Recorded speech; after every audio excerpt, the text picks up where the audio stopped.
There are sacred places on Earth where time stands still. We chose one where the mountains sing and a blanket of new snow erases the non-essential, leaving us a blank canvas. We chose Whistler. And for over 30 years, there was a man who knew every summit, every chute, every cornice. A man who made this mountain his home, his life, his religion.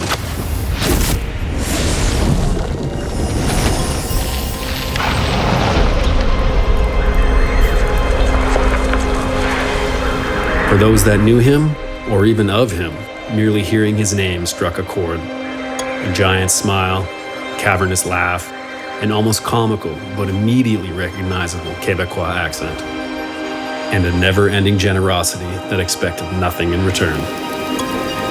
For the snowboard community, he is a legend, a pioneer, a true trailblazer. He showed generations of snowboarders from Quebec what was possible, inspiring countless adventurers to make the trek from Montreal to the peaks of British Columbia.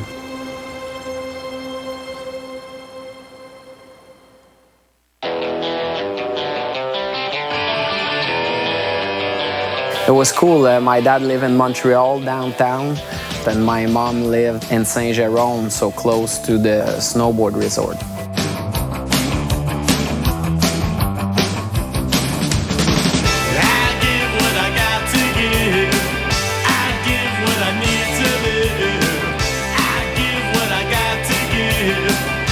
Important if I want to live, but I want to live. I want to live my life. I want to live. Well, I want to live my life. Snowboarding was in its infancy, yet in the streets of Montreal, Martin was already all in. But deep down, he knew there was more, something bigger. Something he hadn't experienced yet, but knew he had to chase. Then one night in 1990, Martin watched a film that changed everything. The funnest time I've ever had snowboarding was the Blackcomb Windlip. There's no jump like that. You could jump so high and so far. If they wouldn't have destroyed this jump, it would be well worth driving all the way to Canada, jumping the jump one time, and turning around driving all the way home. That's how great this jump is. We drove my car up there, and on the road I didn't speak any word English, and my friend Fat Pat was a rapper, and he helped me learn English with NWA and the Ghetto Boys, so my English was pretty rough when I moved there. His arrival wasn't without friction, but the mountains don't discriminate. I'm a frog and I swim in my swamp. Martin started riding every single day. No pass, no permission, no limits. All I could say in English is like, "Where's the lunch?" I just wanted to jump. I had no fear, I was young. Let's bring me the lunch.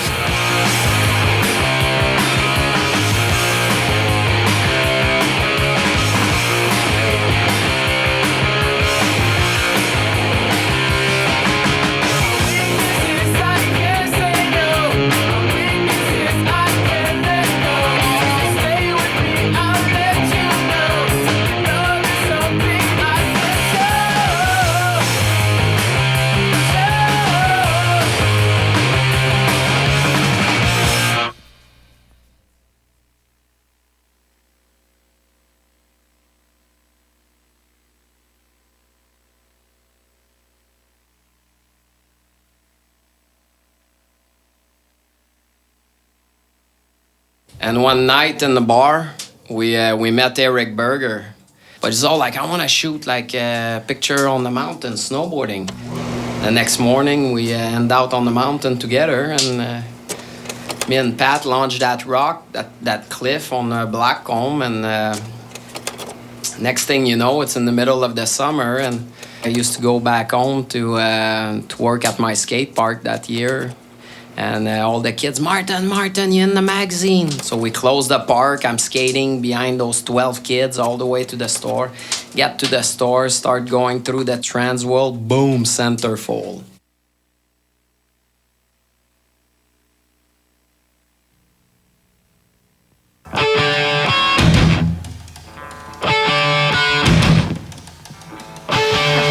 After After that, the phone started ringing, and it was Camper Snowboard, and they all like, hey, we want to sponsor you. You're going to do all the contests, this, that, and they all got started real fast, just like that. Mind is a labyrinth, ladies and gentlemen, a puzzle. While the paths of the brain are plainly visible, its ways deceptively apparent, its destinations are unknown. I remember one day, let's go in Montreal in the winter and let's hit all the rail you do on a skateboard, on a snowboard. They got Brian Iguchi and I brought him to Montreal and we went and hit all those rails.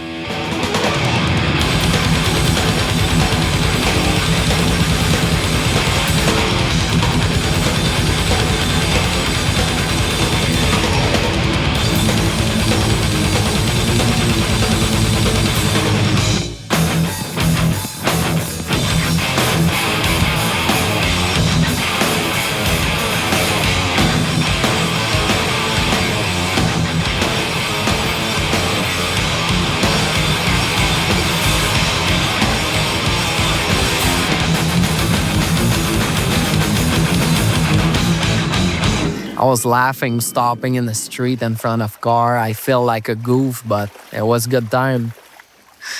Hiking up the stairs, and it's the miracle, and we got a full tour. We had the permission from the church. So Iguchi left his board. He buried it in a snowbank. He came back to the church. We're like, where's the fuck's your board?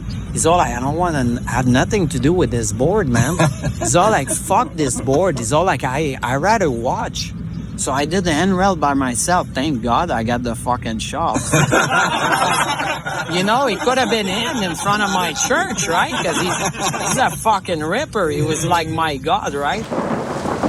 Martin Gallant. I'm 22, Montreal. Big city with a lot of skating, some punk rock, some fast guitar, lots of snow. I'm out, I just go for it. I like jumps with lots of powder. I try to hit everything that's in my way. To all my friends present, past and beyond, especially those who weren't with us too long. Life is the most precious thing you can lose. While you were here, the fun was never ending. Life a minute was only beginning. Captain Coleman Nichols, this one's for you!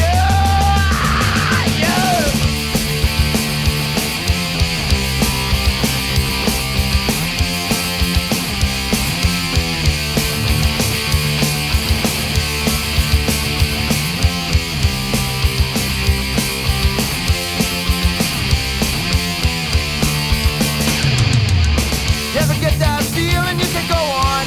Just remember the side it is that you're on. You've got friends with you till the end. If you're ever in a tough situation, we'll be there, no hesitation. Brotherhood's our rule, it cannot bend.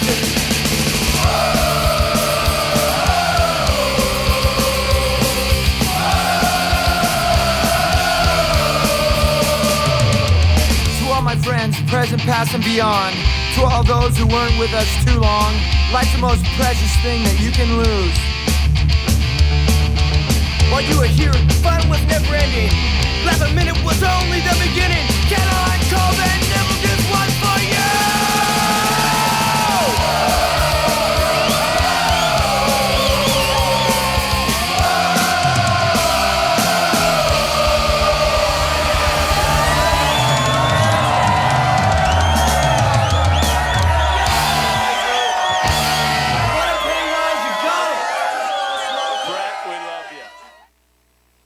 Do you think, though, you get an idea and then you just go for it? Like, all the energy, doing all this stuff, and I was like, who is this guy? Yeah, that was the same thing, too. One day we said my brother and all the boys were flipping burgers in Whistler. They were sick of it. One night with some beer, let's start a movie production, and we're going to buy a big motorhome, and we're going to buy cameras, and we just went for it.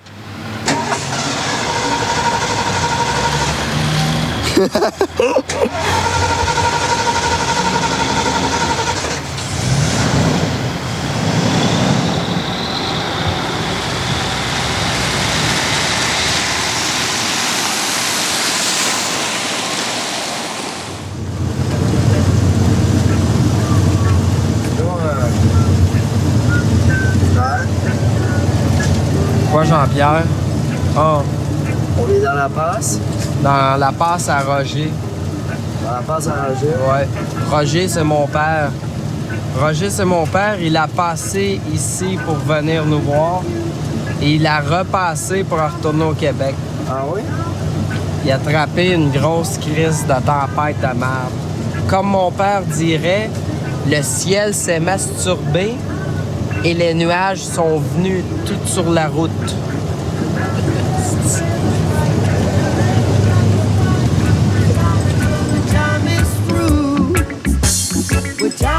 Nice. Qu'est-ce que tu fais, les oreilles? Oh no! And I hope this time is gonna last. No bullet can stop us now. We need to beg, no, we won't bow. Neither can be bought our soul. Keep going, keep going. We all defend the right. Judge, our children must unite. For life is worth much more than gold. We're jamming, jamming, jamming, jamming, and we're jamming in the name of the Lord. We're jamming, jamming, jamming. Okay, Martin, this is it. We're jamming right straight from your skin. Holy Mount Zion, Holy Mount Zion. Polluting the nice back country, Ryan. In Mount Zion, it rules all creation. Here we're jamming. Wop chihuahua war. We're jamming. I wanna jam it with you. We're jamming, we're jamming, we're jamming, we're jamming, we're jamming, we're jamming, we're jamming, we're jamming. Hope you like jamming too. We're jamming, we're jamming, we're jamming, we're jamming. Hey! I wanna jam with you now. We're jamming. All right, I hope you like a jamming too. I wanna jam it. Nice. Nice fucking line. Yeah, he took that perfect line down there. Oh, did he fly? That was incredible. That was insane, Back up at Mount Seymour, British Columbia for the Kokanee Border Cross Grand Nationals. Getting ready to check into the RV with one of the top border cross riders Canada has to offer, Martin Gallant. I've been hanging out for 15 years in the snow, so I'm getting pretty airy. Every winter I get new hair growing up from being cold and sitting on cold chair, and so I'm getting sick of all that hair.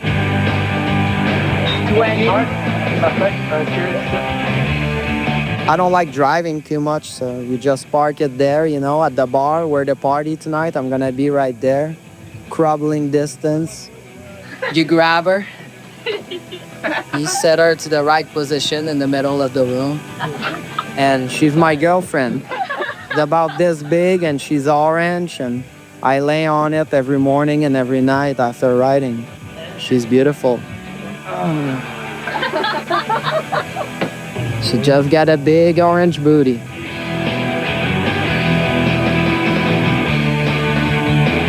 So now I've been surfing every summer. That's my new thing. Another few years of snowboarding, and I'm retirement on the beach with a fishing rod and a surfboard. That's it. I love surfing twice as much as snowboarding right now. Okay, how was your day, bro? It's amazing. I've been hiking all day. The legs are warm. And now, peace and love with the purple rain. Nice. Yeah, it's coming. Monday, the sky will masturbate.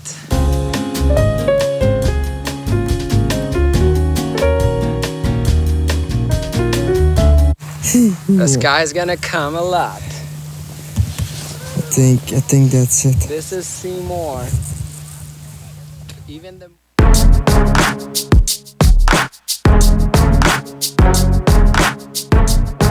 At the turn of the millennium, Martin and his brother Pascal had a vision. After buying the gear and loading up a motorhome, they gathered the crew. Whistler was packed with talent, and for French-Canadian riders that were also facing language and culture barriers, breaking through was going to take something truly special. And so, the Gathering Collective was born. Martin was the North Star that brought everyone together. And we wanted to keep the gang tight, and that's what it did for 5 years, the Gathering Collective. It gave us, all of us, work, and it kept the whole gang for another 5 years in Whistler, you know, with busy and going by and having fun, you know. French-Canadian riders, emboldened by Martin's fearlessness, seized the moment, and the community never looked back.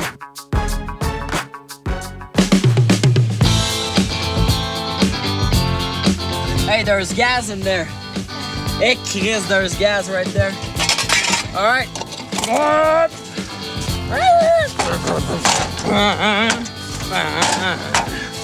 Yeah! Did you see the lights as they fell all around you? Did you hear the music of serenade from the stars?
Yeah, we've been working hard for the past 3 years, making video, The Gathering Collective, and now it's our 4th video. It's called The Gong Show, and Gong Show is all about going riding and having some fun, you know. This year we decided to don't make rules about just like 4 guys on the jumps, and this year it was all about having fun. We invite everybody to the jump. Sometimes we meet up at the gas station. There's like 12 of us. And who cares, you know? Some people were complaining in the morning at the garage station, but we had 2 photographers and 3 filmers, and we just divide in group when we get up there. Some people don't feel like riding, you know? It was totally fun, and that's what we did all year.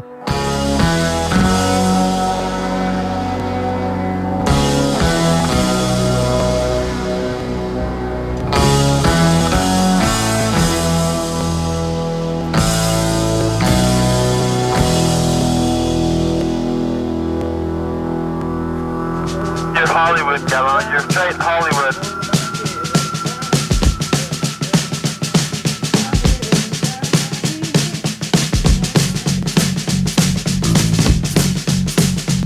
I just hit the jump, short backside 5. Whew. Right when I tweaked it so hard. The ankle stripe, frat! I'm done. Oh, pull it together and land kind of wheelie and rode all the way down with just my toe strap. Getting crazy, full tweaking. There's a voice in my head that drives my heel. It's my baby calling, says I need you here. And it's 4:30 and I'm shifting gear. When she is lonely and the longing gets too much, she sends a cable coming in from above. Don't need to phone it on. We've got a thing that's a cold red I love. We've got a wave in the air. Red I love.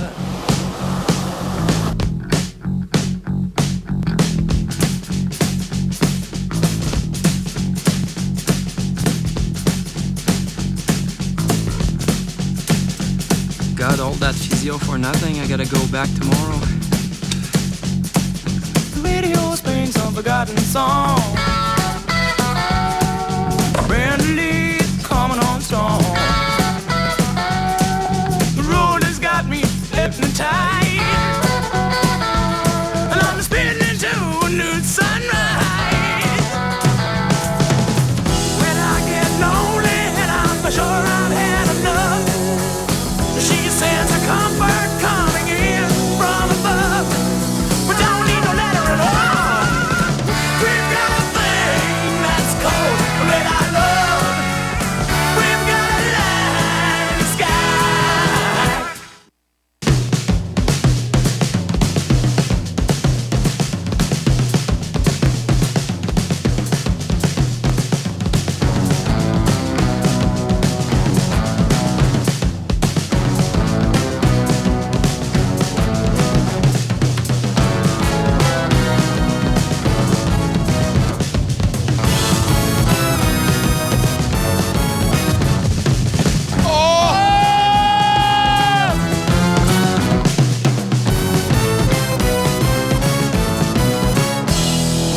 Sick. Yeah, Mark! Woo!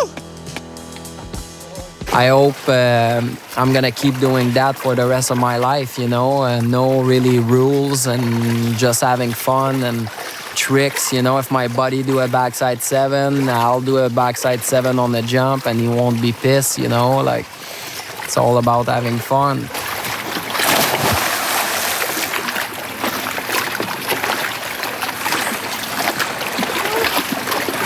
Dites-moi, Woohoo! Vive la vie! Skate rolling around on concrete. Can you believe? Life is so big. Every day is my best fucking day, man. Every day is the best day. Day after day, best day. Look, all more best against than that. That's the best day right there. Bluebird best day. Allez, on s'en va s'amuser. On va aller brûler du gaz.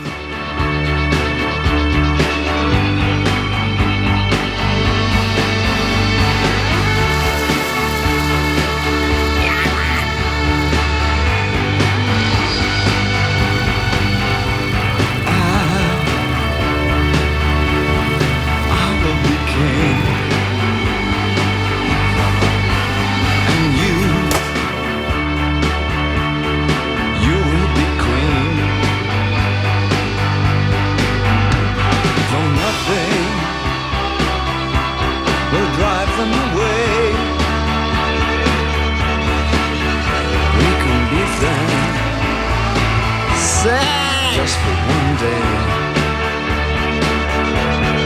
we can be heroes. Just for one day, and you can be me. yeah, sir, my heart this season also. I'll drink all the time. 'Cause we're lovers, and that is a fact. lovers. That is that. Though nothing will keep us together, we could still die just for one day. We can be heroes forever and ever. What you say?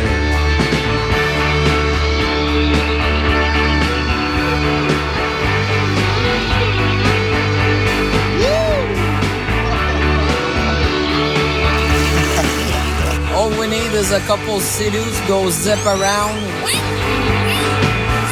up and down the coast. I wish you could swim like dolphins, like dolphins can swim. Though nothing will keep us together. We can beat them forever and ever. Oh, we can be heroes just for one day.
You kid don't want to see free ride anymore. All you want to see is spin, spin, spin, spin the win. I'll give you some.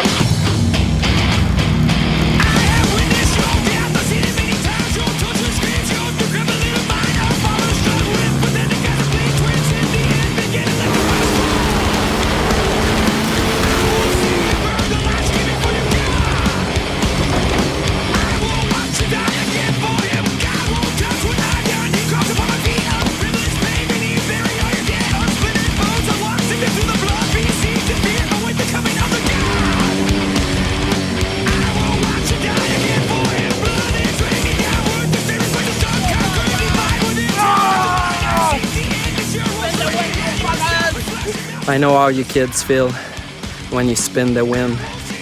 The feeling is really insane in the brain. Gets you all dizzy in there. Best drug I ever took, spin the wind.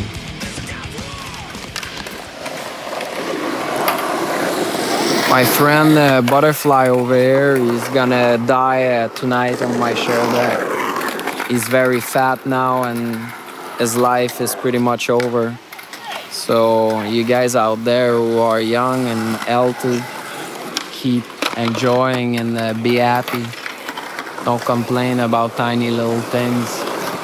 And I've been doing a lot of thinking, you know. It's back in the day, we used to ride down the mountain, and this is how we made the movie, you know, just having fun and riding down, and they just shoot whatever we did. And now kids these days are so concerned about their video part or the video or the jump, like, oh, Martin, you cannot do a backside 7 on that jump because Johnny Farrago did one last week, you know, and oh, that rail, oh, we cannot hit that rail because last year somebody did 270, so we cannot do 270 on that rail anymore, you know, like, I think people should not be concerned about that so much, and just like have fun and do whatever they feel to do on any jump and with their own style, you know, and who cares what people did or what people's style is, and they hang rag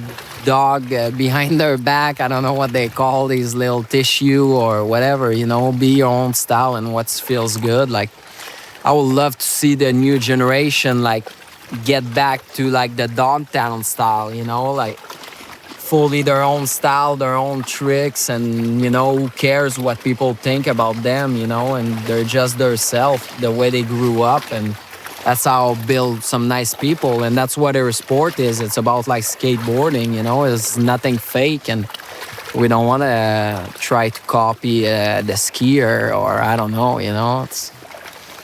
All right, bye. He wasn't the guy trying to wear the black leather jacket, trying to get the contract, right? He wasn't trying to sell himself. He was trying to be himself. And then the industry noticed. We weren't going to just chase the medals and the contests. We could just go ride with Martin and have fun and film and get the same money. And that's where we went. And that's how I ended up here. Because I'm not the pro. I'm not the one of us with the Red Bull helmet. I'm not the best. But I'm just the guy that can have a good time and talk shit. And he loved that. So thank you to Martin, and thank you to our community. This is our family. When I've been speaking to the people that are coming up here to talk tonight, very tough. Not an easy thing for any of our speakers tonight.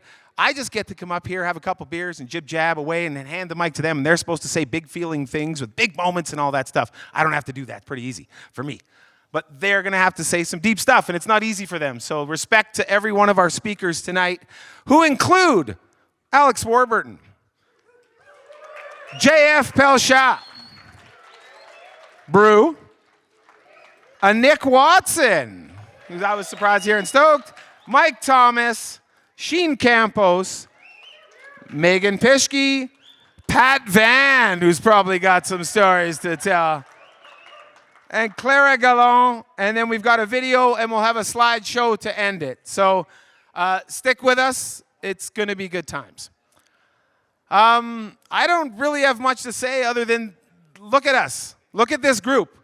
This is our family. We are all misfits that came to this town looking for this moment, this community, this connection. We are all there. The photo in the lobby with the kids, Martin and Pat and them with the boards, and the one kid's got the finger and they look like they've skateboarded 10K to get to the mall and ridden every curb on the way there. That is us. That, I don't know, like, feels like you could cut out the faces in that photo and put everyone in this room in that photo. His journey is our journey. He is us. This is why we're all here, because he's us. He makes us feel like we want to feel. He was the best version of us. And again, when things like this happen, I mean, the man passed. He got cancer. He lived better than all of us. The guy who was like gluten-free, he didn't drink. All he had was positivity in his life. I mean, Jesus Christ, look out. You know what I mean? Like, yeah, let's hear it for him. Come on. Right? The man lived good. He had the most positive existence anyone could ever ask for. I remember when he moved to Tofino, and Sansalone, who had been there a while, and Sansalone's maybe a little more, I like to call him the even keel character in our cadre of friends.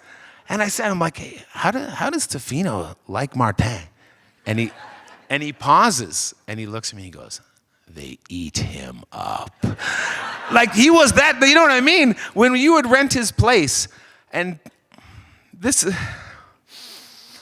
is the part that maybe hurt the most, is when he passed. The girls, my daughters, They knew him. They loved him. We would go rent his place in Tofino, and it was a great place, but part of renting that place in Tofino is that you got Martin in the driveway, and he would come in and be there with you. And when he passed, my girls knew him. They connected with him.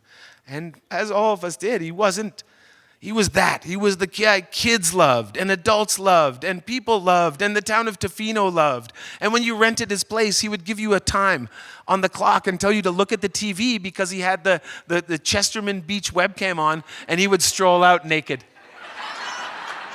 Right there, 4 p.m.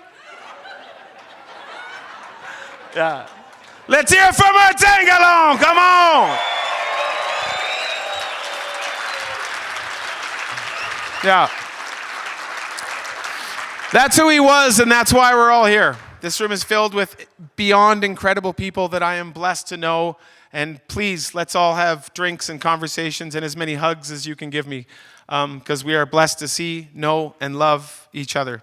With that, I give it to Alex Warburton. All right. Yeah, so I actually asked for first tracks on this one. This morning, I guess I just beat JF just by a hair, because I really thought about it and I figured there's going to be at least 10 or 20 where to launch stories, and I wanted mine to be the first one. But seriously, I really want to thank Pascal for this great honor.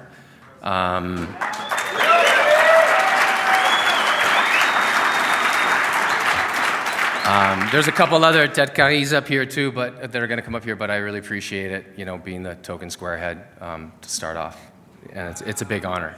And also thank you to everybody else who's going to be speaking too. It's pretty intimidating, but as Stu just said, this is our family, so it's a big deal. It's not long. It's like big font. I'm old, so.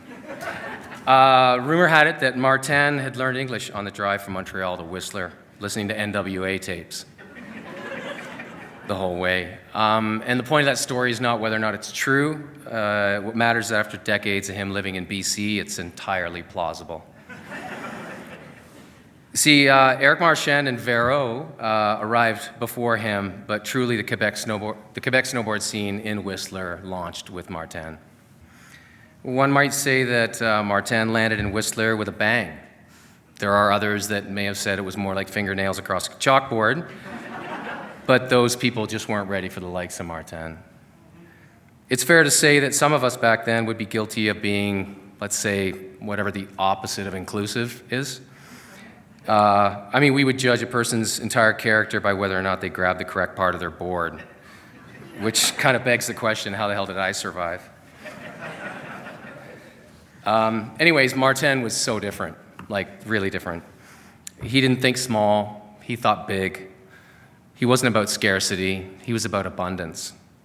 He's the only one that could truly be called the Godfather. The sheer gravitational pull of his infectious stoke continued to pull shreds out of Quebec throughout the 90s and 2000s. And he'd set them up and set them straight the moment they arrived. I remember meeting Annie Belanger and Phil Tifo within days of their arrival. And I know there are a dozen more of like that today. He set them up, he got him a couch to crash on, a sled to borrow, a film crew to get busy with. Throughout all that, Martin never really took himself too seriously, but he was serious about his fun. As I said, he lived big. He always lived big, always dreaming, always hustling. While the rest of us aged and began to worry about all the things that could go wrong, he seemed to only ever go through life wondering, yeah, but what could go right? Martin was such a frother. I think he moved through his days just assuming everyone else was just as stoked as he was. I wonder if he even knew how much we were under his spell, how much we were just being pulled along for the ride. I know I was. Even those closest to him seemed to get surprised by what he'd do next. They say that faith is jumping off a cliff and building an airplane on the way down. And if that's true, Martin had been cobbling together planes for as long as I've known him. You all knew it was coming. Where to launch?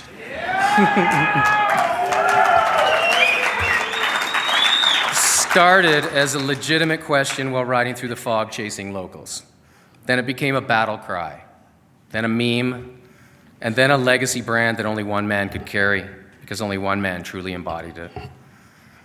In the 35 years I knew him, I never once saw Martin change who he was to fit an occasion or someone else's expectations of him, including my wedding. You see, Tate was invited, but Pascal was going to be out of the country or filming or something, so she asked Shan if it was okay if Martin came along as her date. And in a moment I'm not entirely proud of, I said, okay, but please make sure he behaves himself. Now, keep in mind, I invited Johnson and Kearns to my wedding. So naturally, Martin was pretty insulted by that. What? Warbsy is worried about me when he's got the two biggest boozers in Whistler coming to his wedding? Fair point. As it turns out, second only to Johnson's speech, Martin was a smash hit with everybody. There's a photo that Dano took that day of with my sister, ironically a French immersion teacher from Ontario, laughing with tears in her eyes at whatever story Martin was spinning for her. I love that photo. It shows his universal appeal. Martin had a natural ability to really connect with the kids. There's a lot of parents here today that can attest to that. It was never forced or awkward. You could just tell. He enjoyed their energy, their curiosity, probably because he was always a kid at heart. Moments we'd see him on the beach in Tofino, he'd prime the boys with stories of recent adventures, then he'd lead them straight into a new one. Once he had us all follow him into the cave at Rosie's to gather driftwood for that wave sculpture at the end of his driveway. All of us too, adults, kids, everybody. The kids still tell that story every time we drive in. After fishing with my boys once, we had this total mystery fish that he guessed was a small tuna. I think it was a mackerel or something, so like not even close. But fuck it, let's make some fish taco with that thing. And we did. Tasted weird. It wasn't tuna. He'd take us on random trails that led to hidden inlets. No big secret, no massive backcountry mission. Just a 10-minute adventure he kept in his back pocket at the right time for the right occasion. And it was moments like that for me that are like truly what the Godfather status is all about. He was making adventure accessible. He was making it inclusive. As Martin was fighting those last few months, I started texting him every couple weeks. I knew he didn't have the strength to talk, but I wanted to make sure he knew how much he meant to me and my family. I thanked him for taking my boys fishing and told him they couldn't wait to go again. I reminded him of that time I was living in San Clemente working for Forum, when he told me very, very seriously, in fact, that make sure you surf every fucking day, man, because that shit will never be so close. He was right. That was solid advice, and I thanked him for that.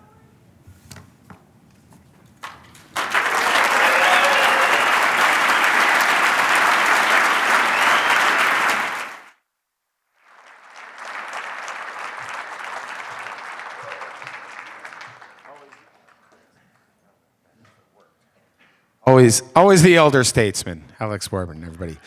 But he did remind me of something, the elephant in the room that I meant to bring up earlier, but I didn't want to drove on, and you guys will hear a lot of my crap all night. The elephant in the room is that when Martin arrived in Whistler, yes, we were a bunch of snowboarders, skateboarders turned snowboarders. That were counterculture. I mean, we'd been bred up on Beastie Boys and punk music, and, what we weren't looking to do is embrace others. Wasn't really the, what I mean? Hey, let's have a picnic. Come on over, people I don't know. That wasn't really our mantra. I mean, we didn't like the Aussies. We definitely didn't like the skiers. And, we didn't like the French that much. You know what I mean? They and especially the French, because they came in hard and hot and weren't taking no for an answer. These guys were a threat. Let's keep in mind, there was only 6 ski bunnies that we were all gaming after in the whole town.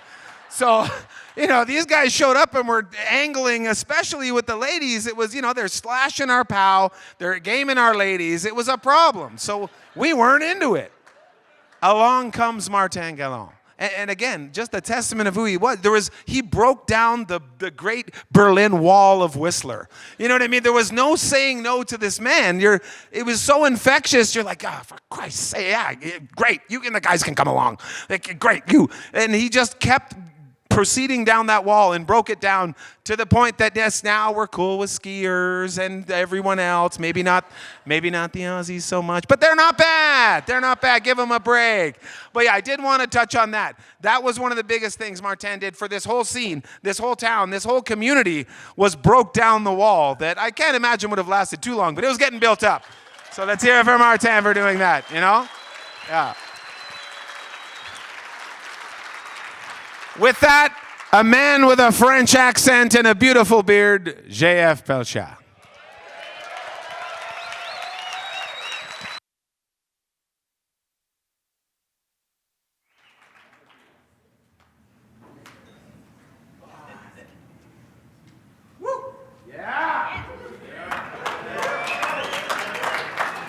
By the way, we did slay all you ladies when we came. We got the French touch, Wow, this is amazing. I'm super honored first to be here and speaking today. And I would like to send my condolences to Martin's family, Pascal, Monique, Roger, Tate, Clair, and extended family.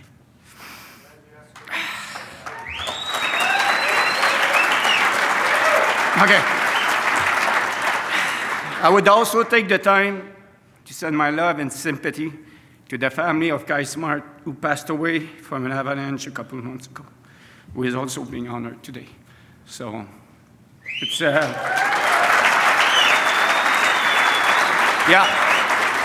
it's a big weekend. And to the audience, to you guys, the community, we're all here because of Martin and the connection we had to Martin. Martin's superpower was his storytelling. He always told the best story while making people laugh and wanting to be around to hear more. He had an infectious personality, and today we honor him. So let's round of applause for Martin. Holy, I only did one page and I'm a mess. All right, Martin through my eyes and life. Martin and I have been friends for most of my life. We've been to the same kindergarten, where his mom, Monique, was a teacher. And she remembers clearly who I was, and when she saw me, she immediately recognized me and said to Martin, "That's Jeff, the little menace." But honestly, I think she mistook me for someone else, because I don't know. Anyhow, back to Martin. Yeah, he moved away from my hometown, and I totally lost track of him, which is crazy. And I started snowboarding, I was 14 years old. And attended a few provincial comps. And then one day at one of those comps, I remember seeing a bunch of punk-ass riders riding and showing us what's up. It was, honestly, it was insane. He was riding Vortex snowboard and not giving a damn. Martin was at the helm of that group, showing everyone what's up, and he made such an impression on me that day, and I will never forget. Martin's attitude and way of life was being carved right before my eyes. It's crazy how life is that a couple of years later, I think it was 10 years later, that snowboarding brought us back, and that's where we're all standing in this room today. So amazing. Snowboarding, the community we have there's nothing like it. Martin, the trailblazer. Fast forward this to Whistler in the early 90s. I remember him in his red Westphalia at the skate park, already living the good life.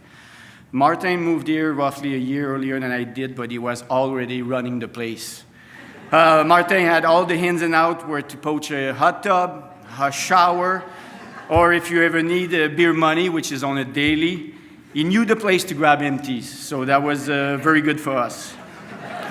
In many ways, Martin helped pave the way for us, Frenchie, as he broke down the barrier with the local. He just made our life easier to navigate in this English-speaking world.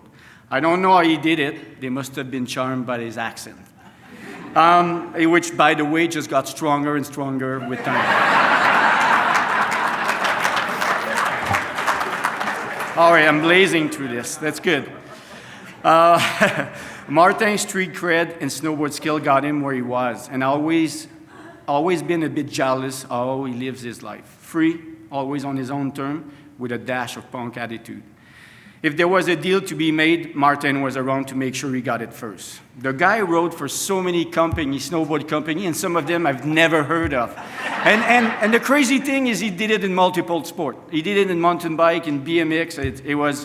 I don't know anyone that's done what he did.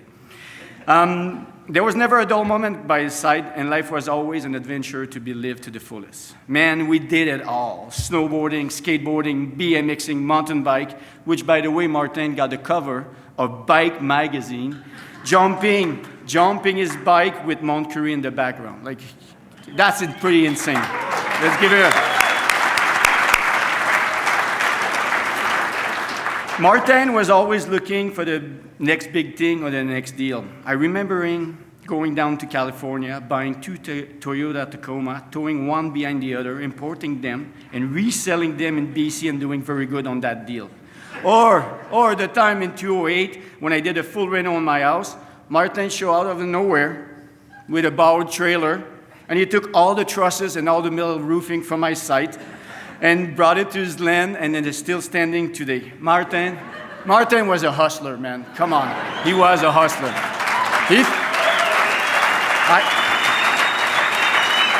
I always say that if that guy opened a auto shop or a reselling cars, man, that guy would have killed it. He was just so good at it. Now let's move into his snowboarding. During the second part of his snowboard career, Martin helped so many young riders along the way, mentoring them and giving them a platform to be seen with the gathering movies. Back then, there was only a handful of snowboard production and too many up-and-comer, so the logical route was to create a movie production for them to shine and thrive. This also gave Martin a purpose to be back in front of the camera and getting back at it, showing the kids how it's done. That was pretty sweet time. Backcountry knowledge. Martin had a deep understanding of the mountain, which was shown through his riding. But where he stood out the most and where he got his nickname, the Godfather, to me anyway, is from his bigger-than-life presence in the backcountry.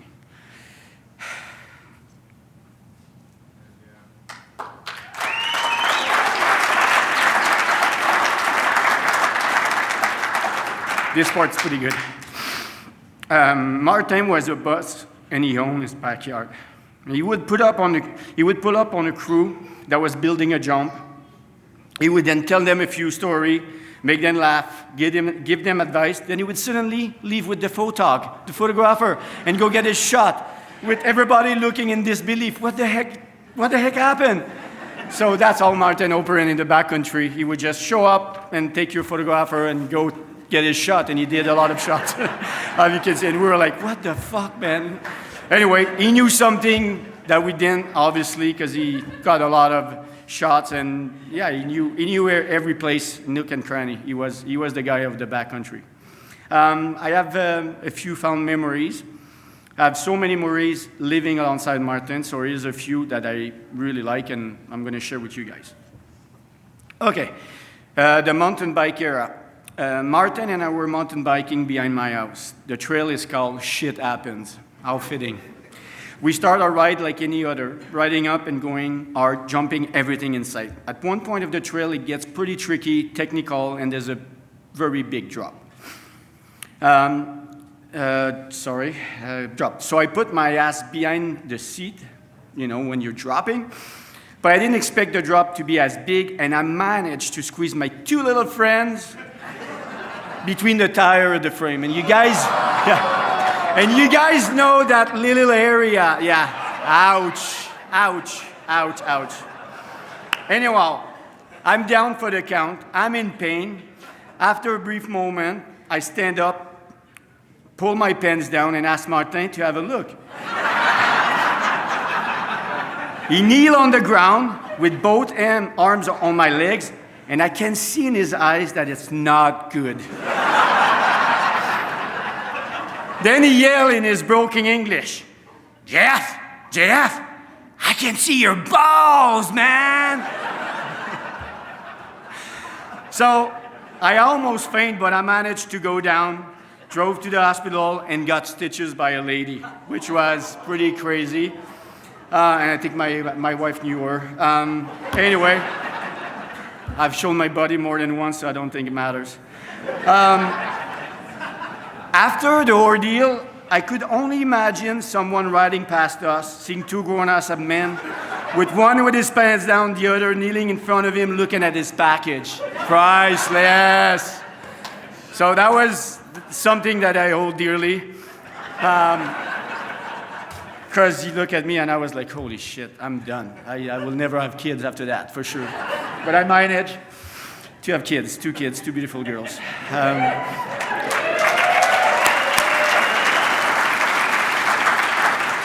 Then, my birthday. 3 years ago, I organized for 30 guys to head down to Japan for my 50th. I had asked Martin, knowing that it was also his 50th birthday year. It was Martin's first time to Japan, which is crazy to think that because he's had such a long career, so he's never been to Japan. But I knew he would love it because of the food, the mellow power riding, and most important, the onsen, which is a Japanese hot bath, sulfur bath, and you relax in. So I knew he was going to love that. The whole trip was surreal, and one day I remember hiking, going out of bounds with a few people to get the goods. Martin was with us, and he was cheering so hard on every turn. It was insane. He was just like Martin in the backcountry. And once we got to the bottom of the run, the ski patrol were there waiting for us. And they all clipped our ticket. But Martin was smarter, and he was not having any of it. And he kept riding past us like nothing had happened in pure Martin style. Not even look back, he's just, I'm going down, and I'm going to get clipped. At night, Martin was again in full force, telling the best story in his signature English. Everyone listened and laughed their heads off. I mean, their shirt off. Because it really happened. Everybody was shirtless in the bar that night. The Japan trip was once of a lifetime, and I'm really glad that I brought Martin on.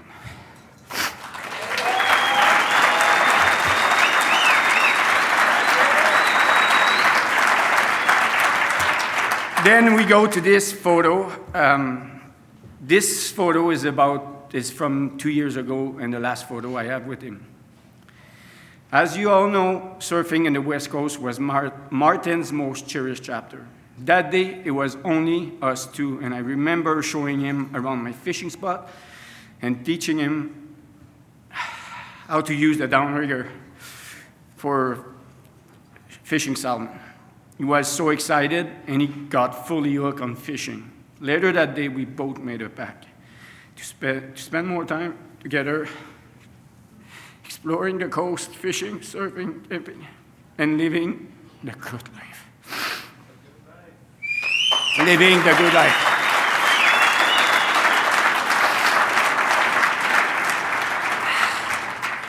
Looking back at his life, Martin lived the dream life.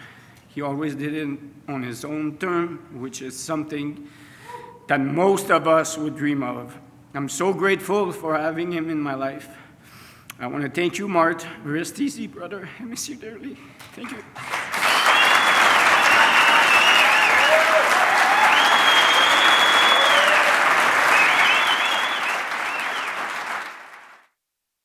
Let's hear it again for JF. That was very heartfelt.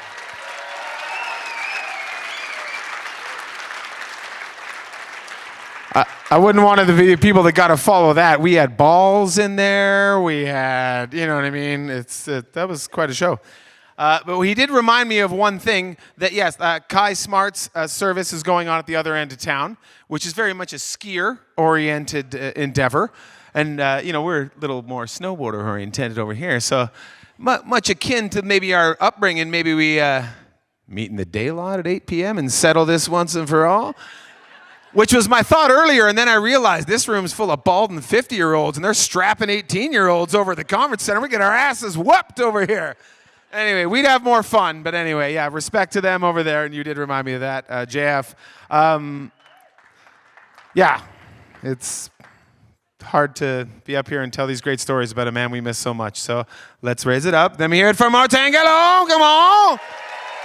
Come on! Let's hear it for the Godfather! All right, Brew, get up here. Your turn. All right. Whew. Okay.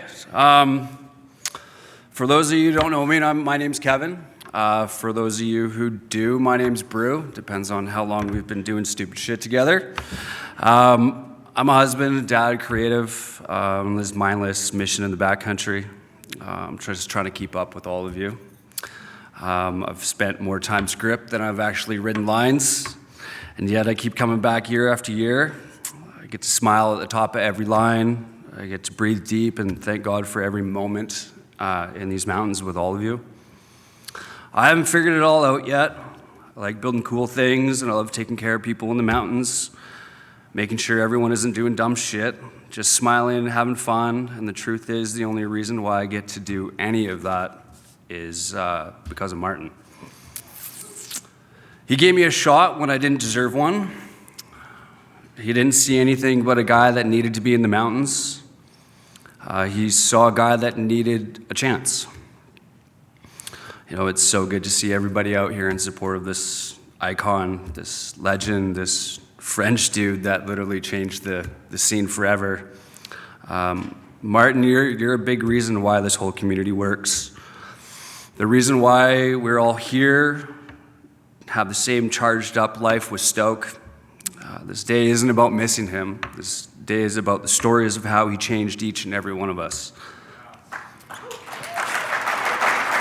This is extremely fucking hard right now, so I appreciate your guys' patience. You know, it really changed for me when I watched Art of Flight, go figure, for the first time. I was inspired by all the riders. That was the moment that I made the decision to go all in on snowboarding and try to become a part of this community and the industry and whatever it took. I just wanted to be a part of it. So I ended up in Squamish, a washed up, burnt out degenerate from the island, looking for my reason to become a part of this magical family. I've got a few stories that really just kind of kick it all off, and a lot of them, it all has Martin weaved in there in some way. So it was a super random day. Me and my buddy Mad Mike just decided to go for a walk up Brome to go shred some lines. It was early season. We had no sled, and as you know, it's quite the walk from the parking lot in Brome for sure. Halfway up, these guys ripped past us on a sled. I looked at Mike and I said, fuck, dude, the last thing I'm gonna do is ever walk up this mountain again with you in this blazing heat. Like, I'm absolutely just torched right now. A couple hours later, we finally made it to the top of Brome. We're sitting on Barry's Peak. We looked over the backsides, like completely untouched. It was perfect. See these same guys ripping down on their sled. They had a road punched in, and I'm just like, oh, this is amazing. Like, why can't we do this? You see this dude, he starts ripping back up. He gets off his sled and he says, what's up? We did the dance, you know, we chatted for a minute, being Squamish people. Everyone was super friendly. And he looked at us and he said, hey, do you guys want to rip this line and we can give you a ride back up? And I was like, obviously. I was like, we had the best party lap ever. This sounds amazing. And then that realization moment hit. I've never been on a fucking snowmobile before. I'm like, and I'm about to be doubled for the first time ever. I was like, I remember it like it was yesterday. I was literally crouched down in the side of the sled, gripped, hiding like this little kid, hoping I don't fall off. Get to the top, I literally had no business being there. I had no clue what I was doing. And what is literally one of the most embarrassing moments of my life. We get to the top, Mad Mike comes over to me. He goes, dude, he's like, how was your first sled rip? I'm like, just pumping still. He goes, do you know who that is? And I'm like, I paused for a second. He's all fanboyed out. I'm like, who? He's like, dude, that's Mikey Rentz. And I'm like, who? He's like, dude, Monster Energy, Burton Shredder. Now I'm really embarrassed. I'm like, Mikey, do you remember that? Dude, it was so bad. And I know for sure you were laughing. But after knowing Martin, I figured out what you did for us that day is the same thing that Martin gave to you. You know, that feeling of being in the backcountry, stoked, helping others reach their dreams, giving them a chance to shred. And somehow later that year, that path led me to living with Martin. I had gotten far down the black hole at that point in life. I was pretty hurting, traumas, addiction, all the city bullshit. I was a young kid. And I'll never forget, Martin found me at like 4 a.m. one morning just flailing all over his property. And instead of kicking me out and writing me off, he was like, Brew, he's like, you're coming with me. And I'm like, okay. I'm like, what does that mean? He's like, he started showing me what valley life is really about. Really what that meant was he just put me to work every day that we were there and fucking doing everything, all these little projects, building saunas, like doing the roof. He's like, hey, jump in the excavator. And I'm just like, oh, okay, like fuck, whatever. But, right? Like it didn't end, man. The guy was on point all day, every day. And I was just like, fuck, does this ever end? But I didn't know who he was at that point. You know, I'd been living in his front yard in a trailer for like 2 months, talking about all the shredding and the pros that I wanted to meet and everything. I had no idea who he was. We're sitting around a bonfire, Nat's there, everyone's there. Martin's like, oh yeah, Rory's coming by. He's a pro skier. And I'm like, oh, okay, cool. A few minutes later, Bushy rolls over and he's like, I finally get to meet another pro rider. And he looks at me and he's like, looks dumbfounded. He's like, dude, are you kidding me? I'm like, what? He's like, do you have any idea where you live right now? And I'm like, in the valley. And he's like, whatever, dude. Like, no, seriously. He's like, look at him. I'm like, who, Martin? He's like, yeah. He's like, dude, that's the Godfather of snowboarding right there. And I'm like, hey, well, what? Give me a break. He's like, check out the YouTube, Living Legends with Martin Gallant. I was like, no way. So I watch this thing, I look at Martin, and like, the guy didn't get phased. He just kind of shrugged his shoulders, all humble, just being himself. At that point, to me, he was just Martin. He looks at me and he goes, bro. He's like, go buy a snowmobile and I'll take you into the mountains. I was like, oh, I didn't hesitate. I left 8 a.m. the next morning. I was at No Limits by 9. I had no money, no credit. And I'm like, I need a snowmobile.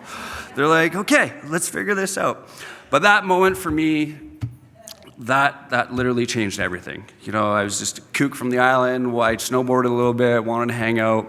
I had no idea that I was going to be blessed with actually living with Martin. So fast forward 3 days, you know, it's 8 a.m. We're staring at S-Shoot. And he goes, ready, brew? And I'm like, ready for what? He's like, you know, previous to this day, I'd spent hours digging myself out of Brandywine Bowl, just straight rookie, easy 30 holes. Nat can attest to that. She was helping me dig it out. And I'm staring at this monster climb, and I've seen videos of Gauntlet and S-Shoot before. Martin laughs. He goes, don't worry, brew. Everyone calls this stitches. You'll be fine. And I'm like, okay. I'm like, what does that even mean? He's like, look at me. I'm like, why? He's like, you got this. I was like, okay. He's like, look, he's like, with that French smirk on his face, he's just like, spin it all the way, bro. You'll make it, no problem. And I'm like, holy fuck, I'm in the mountains with this crazy French guy they call the Godfather, and I'm supposed to hit this shoot thing on day 3 of owning a snowmobile?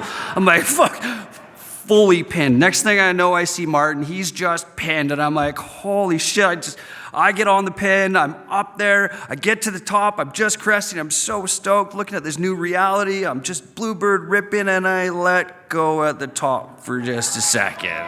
And now I know why it's called stitches. Thing starts to roll, I somehow get it stuffed into the side. Martin couldn't figure out where I was for 5 minutes. He comes back down, he's shaking his head and laughing at me, and he's like, brew, I said all the way. I was like, fuck, dude. So it was just an epic way to start the day. Like day 1, Martin Gallant. We met up with JF and Madison and rode some of the sickest lines I've ever got to experience. And at the end of the day, we start to head back. I'm happy as a kid in a candy store. Mark goes, okay, brew, now we're gonna head down. Make sure you don't lock up the brakes, keep the throttle up, keep the clutch engaged. And I'm like, okay, sure, no problem. I got this, man. I made it through the day with you. We get to the top. Mark looks back. He's laughing. He's like, okay, brew, this is Gauntlet, the way down. I'm like, fuck. No, looking down this thing. I have no idea how to snowmobile, man. I'm just like, okay. Get down on the bottom, life's good. We're just cruising back, and Martin and Nat had stopped in the middle of the trail, and I'm just like super happy, just ripping all the way back, get over the hill, and see them parked in the trail. I slammed into the back of him and Nat. Martin looks at me and he goes, hey, bro, did you know that you're missing a bolt? I'm like, you didn't even care that I ran into your sled, bro? Like, what the fuck? So next day, Mart's banging on my door at 5 a.m. Brew, get up. It's Bluebird and Deep. I'm like, in my head, I'm like, these guys are nuts. I'm like, this lifestyle of riding lines and shredding with all these insane people. I'm like, okay, I'm up. He goes, Brew, let's go. I'm fumbling all over my trailer, trying to get the stuff together. Just the craziest stuff keeps happening to me because of this guy. And now I'm thinking to myself, I must be dreaming. Like, another sick day, 30 centimeters of fresh. Bluebird, Martin always said, he's like, Brew, he's like, it's the best day, Brew. Any day in the mountains is the best day. So we get to the parking lot, right? Like, it's the best day, yeah. So we get to the parking lot, I'm just pumped, vibrating, we roll up. We get to the lookout, fast food, after him coaching me on what to look out for and, what a cornice was. I had no fucking clue what a cornice was. And Martin, he had that old school approach to snow science. It wasn't that textbook style. And all of a sudden the radio goes off. Martin's talking French. I have no idea what's going on. I got 50% in every term in French class, so I'm like, no comprende amigo, I have no idea. He looks at me, he says, Cale's on the way up. He's like, wait for him here. And in one radio call, the guy literally disappeared, gone. I guess someone had a camera and Martin saw the slash and he wanted to hit it, so he bounced. He left me solo in the middle of the backcountry by myself. I had no idea what was going on. Cale shows up like 45 minutes later. It's like 10:30. This is average Cale time, if you guys know him or not. But again, this is day 4 of owning a sled, and these guys make it all look so easy. Cale was ripping around, showing me what was possible, trying to keep up. We ended up meeting back up with Mart again, and he's now rolling with TIFO and DCP and shooting this cornice. And again, I'm absolutely blown away. I had no idea it was like this back here. I was hooked. I've met more idols in a few days than I can possibly handle in my head. David looks at me, DCP, he goes, hey, Brew, he's like, hit this. And I'm like, what? He's like, hit this. And I'm like, what is that? He's like, it's a cornice. I'm like, no, I'm not hitting that. He's like, seriously, hit it. I was so gun shy. But after some epic, convincing stories about how Romaine smashed himself off this thing, he decided to get me to jump off this thing. And I said, well, I've never done anything like this, and I might as well do it in front of all these shredders, as Martin used to say. I hit it, I landed, as the best day of my life. I'm living a dream. Between him and Martin, they gave me something that I didn't have before. It was real confidence in myself. And that's what this community is all about. That's what this family is all about. You're all here for each other, and that's something that I've never had in my life. I finally felt like I belonged somewhere. I ended up living in Martin's front yard in a trailer for a couple years, and honestly, those were some of the best years of my life. He showed me everything he could in the mountains. Well, obviously, I had to ask all the questions because he didn't really come out with it at that stage. But he always said it. He's like, Brew, he's like, live the good life, Brew. And he meant it. Whether we were in the mountains, in the valley, or going to Tofino surfing, hanging out, he just loved being there. He loved the simple things. He was just Martin. The biggest thing about Martin is he showed me how to be real. He showed me how to look out for everybody, how to make sure that everybody made it home. He didn't care about all the fake shit. He didn't care about status or sponsors or any of that anymore. I guess he was older now. It was always, where's the line? Where's the slash? Where's the biggest thing we can hit? Let's go, Brew, let's go, let's go. And I'm just like, man, this guy is just unbelievable. Never stops. And of course he loved a good photo, like everybody else said. Mr. Photographer, you stand here, I'll do this, you take the picture. Like every time he got a chance. But it was never really about the cameras. It was about the feeling. It took me such a long time to figure that one out. And I know my story isn't unique. So many of us here, we've got our own version of this.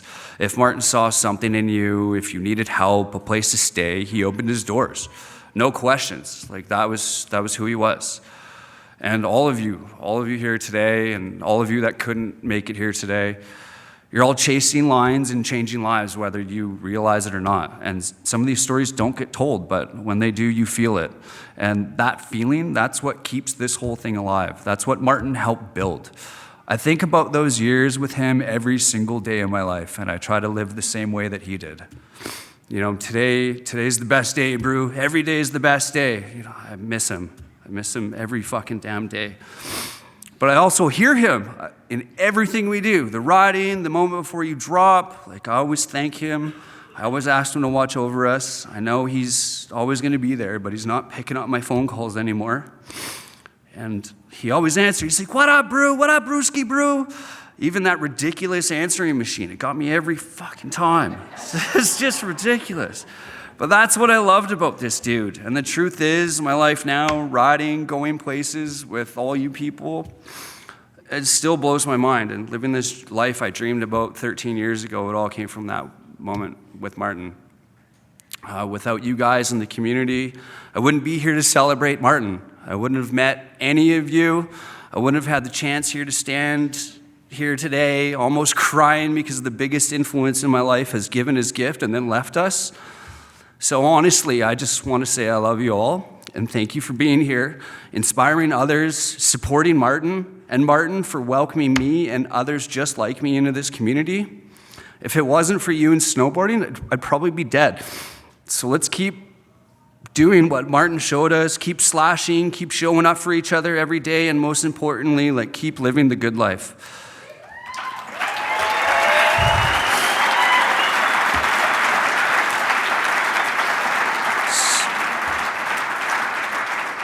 So, for Martin, for the first time today, but nevertheless, I know I probably shouldn't be the guy doing this, but I want you guys to help me. Let's wake up the spirits, and let's yell that crazy Frenchman war cry. You know the one, the where to launch.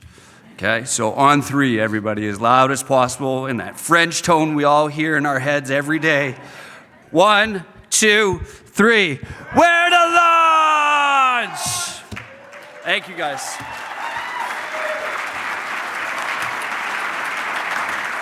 I mean, it's how we all feel. The man took us in. You know, we made the small choice to invite him in, and that one little crack in the wall opened up to this. Look at this. There must be 1,000 freaking people in this room. When I die, if 4 people pour a beer out in the curb, I'd be like, yeah, did good. You know, look at this. This is a good life. When, you know what I mean? You lead a good life. If you end up with this many idiots in this room, you've done okay. And that was Martin. I mean, those stories are incredible. The acceptance and the people. We live in this world, and I mean, I can feel it from that respect. Is I'm not a pro snowboarder. I never have been, but I'm always in the backcountry with the guys and this and that, the big shows. And what I always remember, the red shop gloves. When I moved to Whistler, the red, and some of you will know, some of you won't, but if you had the red shop gloves, you were in. You were cool. They didn't sell the red shop gloves. You had to go to the snowboard shop and get the red shop gloves. Or you had to beat Hager in a race on some weird Sunday that you were never going to win. And that was, you're like, you're never going to get the red gloves. I can't even spin a 3. God damn it, I'll never make. And then they enter Martin. And the red gloves went away. Didn't matter. You were there to have fun. And that's what he embodied. And that's why we're all here to represent him in this room. So I love you, Martin. Next up is a Nick Watson. And a Nick, if there's the Godfather, this could be the Godmother. And Nick has been the Creekside mob mother. She's seen more shit than a jailhouse supervisor. This lady, she's put up with it. She's seen it. We love her. Please give it up for Nick Watson. All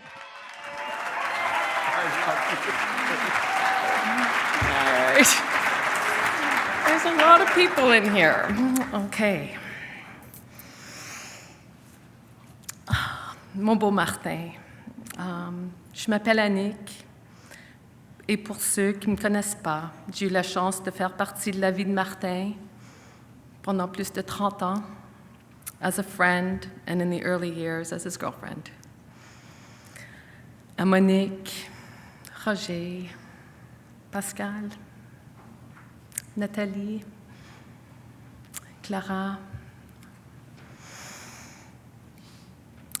et toute cette grande, magnifique famille réunie ici aujourd'hui pour honorer une vie qui a été profondément belle et qui s'est terminée beaucoup trop tôt. Honoring a life that was a beautiful life and that ended much too early. This photograph behind me, I took likely around 1993 outside the old dirtbag house. Some of you may remember it. It was across the street from the Boot Pub. Tom Swayze was our neighbor. Pascal, Martin Audet. I haven't seen you yet, but I'm sure. Yeah. During the time Martin and I shared together in those early Whistler days,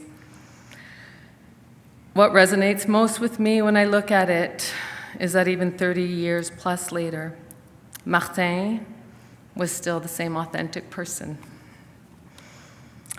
And what you see in that photo is that presence, that spirit, that truth of who he was, and it never left him, a true golden heart.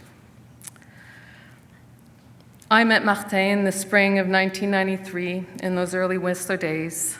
We were living what felt like a wild and beautiful kind of freedom. No rules, just following the snow, the mountains, and whatever came next. Countless powder days on the hill, exploring the backcountry when only a few would venture to. We survived. Evenings at Lost Lake, late nights at the old boot pub, cliff jumping at Brome, BC road trips in his old van again, La Grave, France, and so many other adventures. Life felt wide open, and Martin was right at the center of it, full of energy, curiosity, and his fearless, enthusiastic presence. I will tell a story. I didn't know if I'd be able to slide it in, but so when Martin had gone to La Grave with Kemper snowboards, and he really wanted me to come over, and he convinced the film crew, so Beat and everybody, and Kemper Snowboards to pay for me to fly over and join them. So they kind of needed another talent, and I jumped in. And so when I arrived, they had received, I think it was like 1.5 meters of snow. And the whole film crew was a little bit burnt out from skiing, or snowboarding, I should say. And we ended up, La Grave was shut down. So we got shut down for 1 day. And then Martin was like, yeah, no, we need to go hit this powder, and La Grave's not gonna open. So then we jumped on a bus, and if anybody's been to La Grave, it's, there's 2 mountain passes coming in and coming out. So we jumped on the bus, and then we went to Serge Chevalier, which was, and I think we had about $100 between the two of us in our pockets. No credit cards, because we didn't have credit cards at that time. And then so we went to Serge Chevalier, and in France at the time, they didn't, like the ticket guys, they didn't come out of the booths when it snowed. It was like they didn't want to get wet. Barely anybody was going off-piste. So we showed up, and so we had a full day of free skiing, free powder snowboarding. And then at the end of the day, we're like, okay, we're going to make it in time to take the bus back to Serge Chevalier, or to La Grave. And sure enough, there had been a massive avalanche, so the pass was closed. So Martin and I spent 3 days in Serge Chevalier on $100. And finally they opened the pass, and we made it back, and we were like, I can remember we were like, our clothes were soaking wet. We had this tiny little room. The bathtubs in France were like, I don't even think they had showers. It was like, anyways, we made it back and got back to the film crew, and La Grave has still not opened. So we got 3 of like some of the best powder skiing of the season there, and then we ended up joining the crew and having a terrific time there too. So yeah, anyway, so that was part of one of our many experiences. So I will continue. So the truth is, Martin was never someone you could put in a box. He had this incredible mix to him, this edge, this intensity, a love for music, for energy, for pushing limits, and at the very same time, he was deeply grounded, soulful, open-hearted, a bit of everything all at once, strong, wild, sensitive, barefoot in the dirt, free-spirited human, most of all, completely, unapologetically himself. Even back then, he loved this life with conviction. I remember the conversations we would have about why he worked his sponsors so hard. It was about the life he wanted to build. He had a vision, a big piece of land with a log home, with a double-car garage for all of his toys, and a place where he could gather all of his people. Years later, under unimaginable circumstances, he gave us a gift last fall when he brought us together at La Cabane. And I thought to myself, he did it. He built the life he dreamed of, and more importantly, he shared it. That was Martin. He was deeply loving and supportive of his beautiful mother, Monique, his father, Roger, and his brother, Pascal, and of the friends he chose as his family, so everybody here. To anyone here who had the privilege of feeling the genuine love and generosity he gave so freely, I feel your loss. How lucky I was to spend my early formative years with him and to have kept our friendship over the past 3 decades. He always encouraged me and believed in me in ways that truly helped shape the woman that I am today. He championed women in sport long before it was common.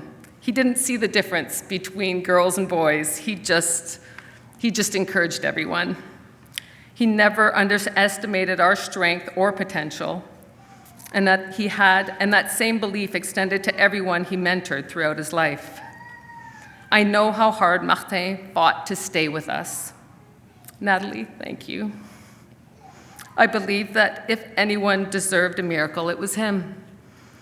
When I received the news of his passing, a good friend said to me that some people are just too big for this life, and I believe that about Martin. He accomplished everything he set out to do, pushing his athleticism to its limits, building his dream home in the mountains, finding peace by the ocean, warmth in the south, traveling, adventuring, and loving the people around him with his whole heart. What stands most to me is how he showed up for people, especially in his most vulnerable moments. He had this way of gathering us, of bringing people close, of reminding us what really matters. Today is a sad day because the world has lost a rare and radiant spirit. But I take comfort in imagining him on the other side, greeting all of us someday with that same boundless enthusiasm, maybe even more than he shared here. I will forever hold you in my heart and be guided by the beautiful legacy you left behind. Merci, Martin. Yeah, he touched us all. That's why we're here. Many in deeper, weirder places than others, but we have all been touched by Martin. We all have busy lives, and as this came on, they asked me to do this, and it's arguably one of the biggest things I've ever done in my life, and I don't get nervous often, but it's, I had to think about it every day. And I lead a busy life, and I'm like, where can I fit in the time to think about this event and the people and the community and the love and everything Martin did? I mean, it's a giant ball of things to think about. So my place was the shower. So now I have this weird relationship with Martin where I just think about him when I'm sudsy. But that's our place, Martin, and I know you'll accept it. So that's my inside note. But we all take our times. We are a family. That's what we're here. This is why we're here. And everyone who speaks says the same thing that I think we're all feeling is that Martin brought us together, and he brought us to this room together. He brought us to this world together, and we all showed up in Whistler as misfits, just looking for the reason to exist and find our tribe. And it's a fucking pretty good tribe, Look around. I couldn't pay. I couldn't pay to be in this room. If I could choose friends and beg to join a scene, like Bruce said, to want to be a part of this scene that's been my life. And I am so blessed, and I thank you all as a member of this community, which is ours, for accepting me and accepting Martin and accepting all of us together. Give every one of your neighbors a big hug and make sure everyone knows your name and love each other. This is a family, and we're a very big community. I'm going to bring Mike Thomas up.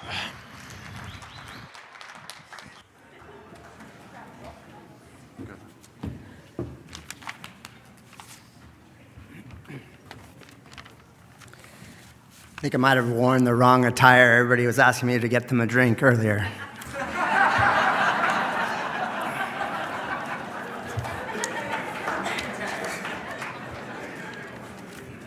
So, my name is Mike Thomas. I flew up from San Diego this morning. In 1993, I met Martin in Huntington Beach. I came home, and there's this crazy, hairy, French-Canadian dude sitting on my couch by himself, like he'd been there longer than me. I'm pretty sure, like, he didn't ask for permission, and I don't even remember how he got in. But at that point, I realized I wasn't in charge anymore.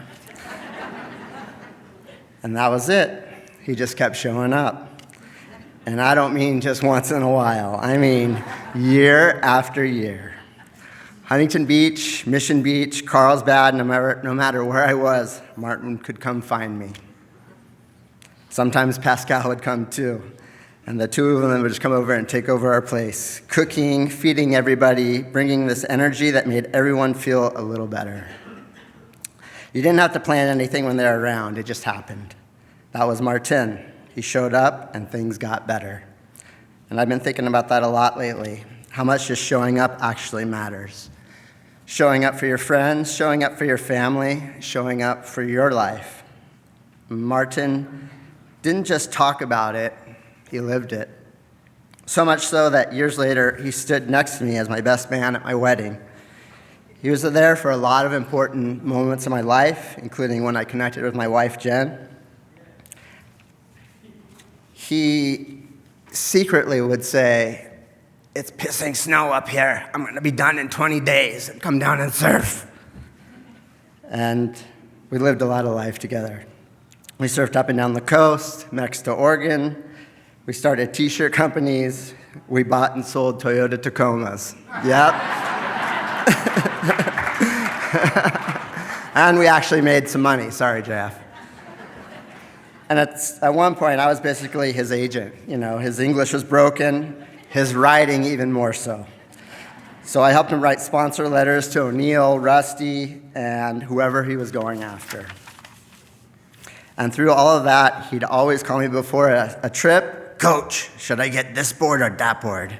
Should I get these fins or those fins?" And I just sit there and laugh every time. But here's the thing about Martin. Those questions were never really about the boards or the fins. I'm talking about surfboards too. He was always trying to get better, always trying to learn, always trying to live a little more fully. And at one point, he told me I taught him how to give. And coming from him, that means a lot more to me now than it did back then. He said I taught him how to trust people. And I just can't believe that someone like that would say something like that to me. And then there's this one thing about Martin. He used to tell me, "Le bro, you got to eat 8 almonds a day. It's better for you. Not 7, not 9, 8. And I have no idea where he even got that from, but he believed it.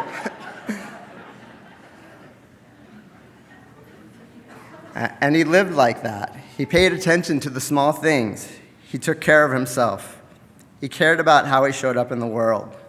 And now I eat my normal 8 almonds every day, and I throw an extra one in for Martin.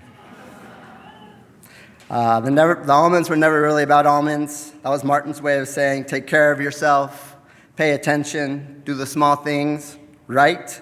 Live with intention. That's who he was. He showed up, he fed people, love and light, sometimes food. He paid attention, he lived fully, and he was a real light in my life. I came up for the bonfire in October, and I'm really grateful for that. I got to sit with him, spend some time, say I love you, watch him bark some orders, and watch him fight the only way that he could. I didn't get this last surf with him in Tofino, but I'll get up there, and when I do, I'll be in the parking lot, and I'll hear his voice. Le bro, did you eat your almonds? And which board are you gonna ride? I love you, Le bro. Thank you for all the years, all the waves, and always showing up.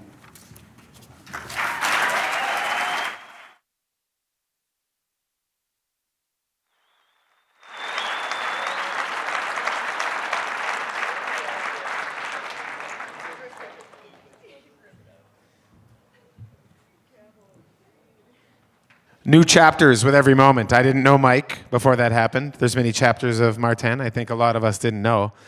But every chapter is the same story. He affected people. He made them happy. He did the things. He made them more joyous. I heard a quote in some stinking YouTube video in the last 24 hours that I just thought of, that light doesn't know it illuminates things. It just is light. It's just there, right? The bulb is just there. It's only the things that it shines on that understands the illuminance. And that was Martin. He was our light bulb, right? A light just gives out. And that's what he was. He didn't do it. He didn't do it for your value. Like, his happiness was the happiness of taking you there. And I love the story of Renzi and Martin bringing people up in the backcountry. That's a heralded zone. You don't invite people into that. You fought hard to get to that moment. And to give that away to a couple hippies on sticks, you know what I mean? Normal people wouldn't do that. You know what I mean? And Renzi and Martin, I could see doing that. Next up is my best friend and business partner, Shin Campos. Let's hear it for him.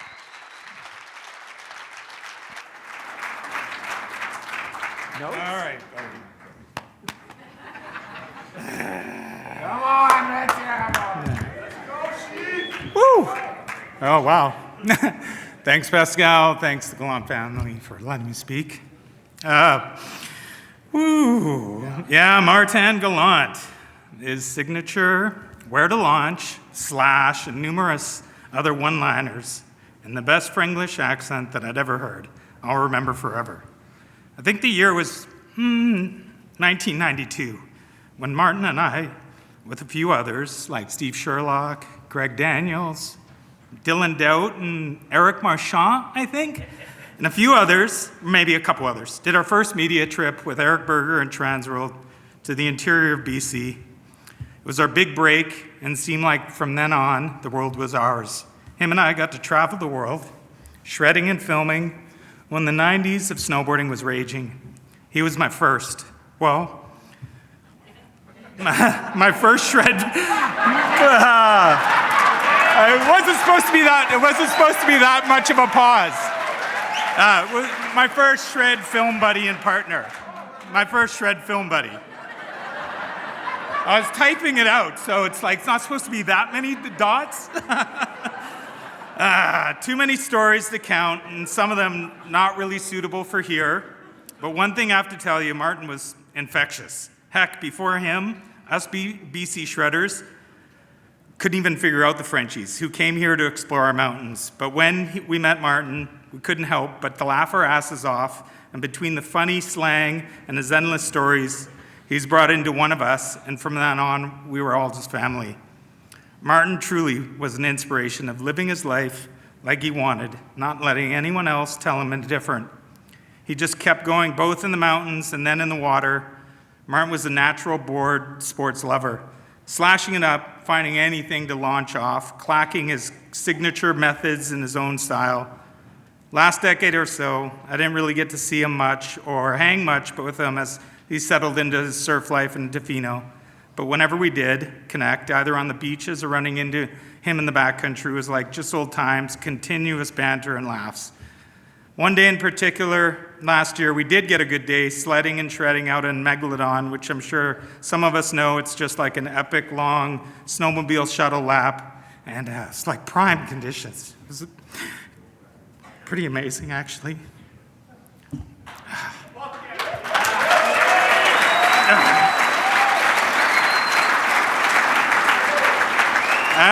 As we get on in life, one thing's starting to resonate with me. We all come from different areas, backgrounds, from snowboarding, or should I say any board sports, and our love to explore and just be outside, whether it's shredding deep snow or clean, perfect waves, whatever, it's all who we're with. Set and setting, that's all. Martin epitomizes that mantra, and I'll remember adventures and like all the times forever with him, and I think we all do. It's like every time we're out there, whether it's just, you just hear him slash, where to launch. It's like, it's forever. So, thank you.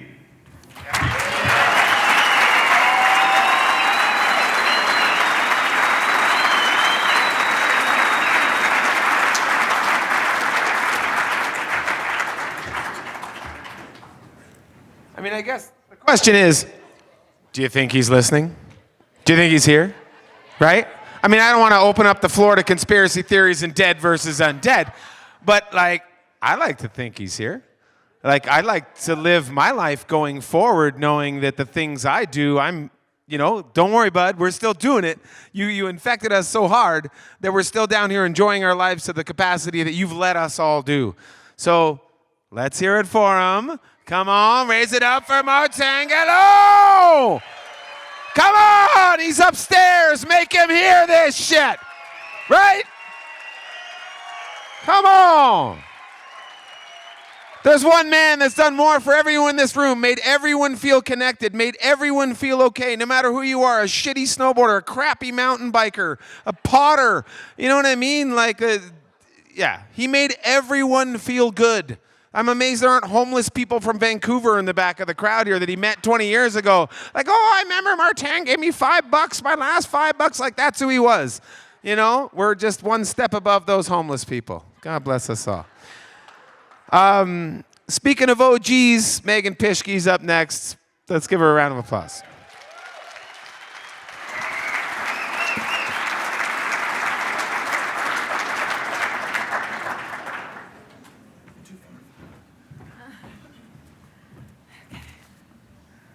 Hi. Wow.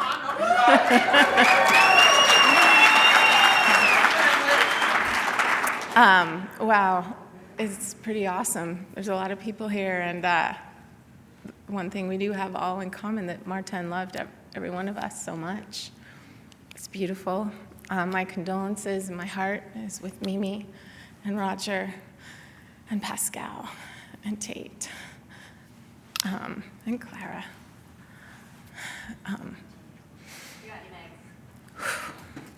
I was going to start this out by sharing when I met Martin in 1996 in Mount Hood, Oregon. It was the first French-Canadian I'd ever met. And he set me up for life. He was camping with a girlfriend of mine. She said, oh, look at this French guy I found.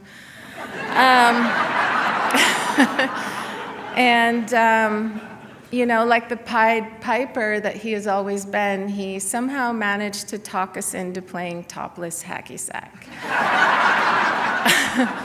I was a young teen, not quite a teen, I was a bit older than that, but still I was a young girl who was like, sure, why not? But then he continued to tell the story over the years as if girls just started stripping and doing sports in front of him, and it was just like a Martin story for sure. And the story's been told so many times. Maybe it's just in front of me because I feel like it's told every time that he introduces me to somebody. But obviously I just can't do it justice, and his words and his grandeur and just his accent.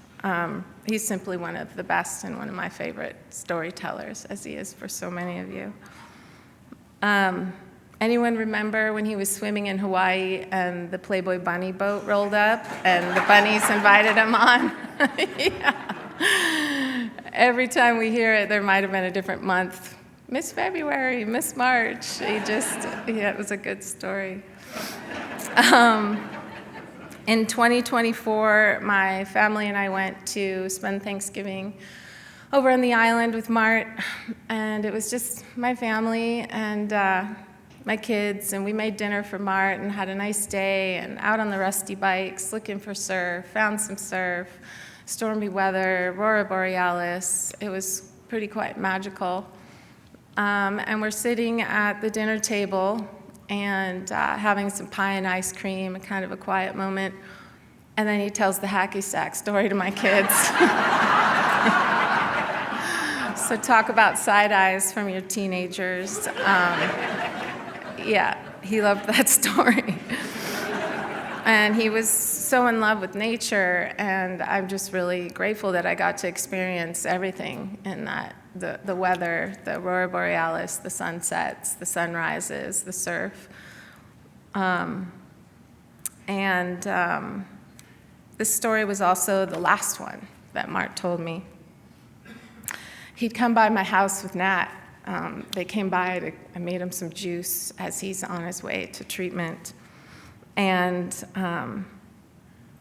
he'd come in the house to use a restroom, and then they were leaving, and I know you're not supposed to get all up into somebody's space when they're in treatment and they're in chemo and their body's going through so much, but I just grabbed him and I gave him a big hug and I planted a kiss on his bony cheek. And just told him that I loved him.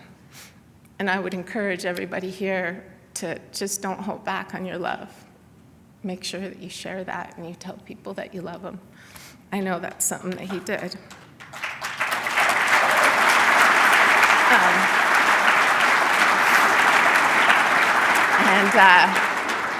Mart really quietly told me as he walked away, I told the oncologist the hacky sack story. Of course he did. And that was...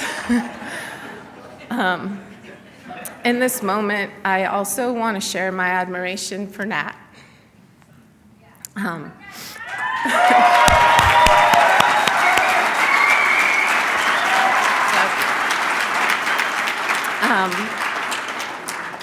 Not many of us know what it's like to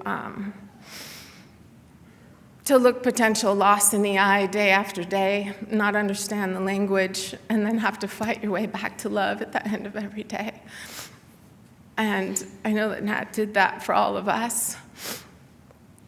She did her best to navigate the language, medical language, and really to support Nat. It's like they chose each other in this human journey of that slippery slope of what disease does to us. And she showed up relentlessly and with courage.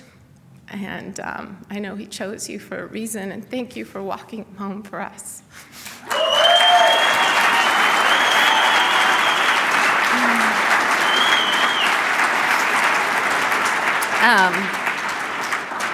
One of my teachers expresses the word death as the great transition, and I like to use this term now. And while our bodies may no longer be in physical form, there is most certainly something that never, ever is gone, and that is our spirit, our essence. We're not just these bags of bones and meat walking around. We have spirit. And I know Martin infused his essence into every single one of you, which is really powerful. And that essence includes the gathering and how he's the pro gatherer, right? Like, I like that everyone keeps bringing this up, and it's how I met my partner and some really wonderful French Canadians. All my favorite French Canadians, I think, are in this room.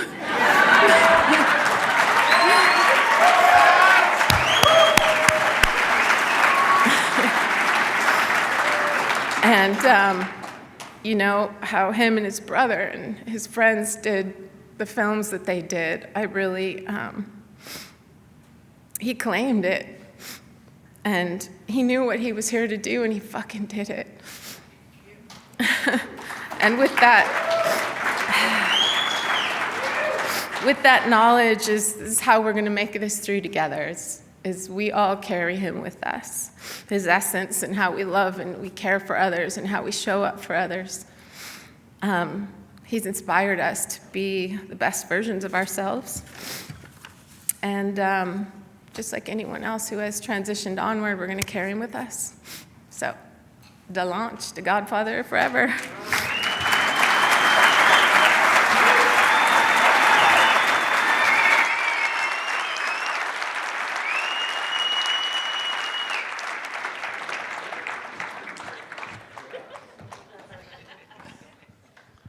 See, a community has not only hammers that just bang nails, but beautiful, smart women as well. Let's hear it for Meghan Pischke, please. Someone to speak eloquently what I think we all feel, and I think we've all said and we're all feeling is, what did we get in the last one? He was Sheen's first, that was a revelation. Very looking forward to hearing that over drinks later about that evening, whether you pitched or catched. But Also, that from Meghan's, he imbued all of us with his, geez, if you listen to this, we've all spanked the Martin. Anywho, we love him, and this is our family, as we say. Pat Van. Where is Pat Van? I didn't even think I saw Pat in the lobby. Please, I hope this is a 30-minute special. You have to tell us the whole drive across the country because everyone's waiting.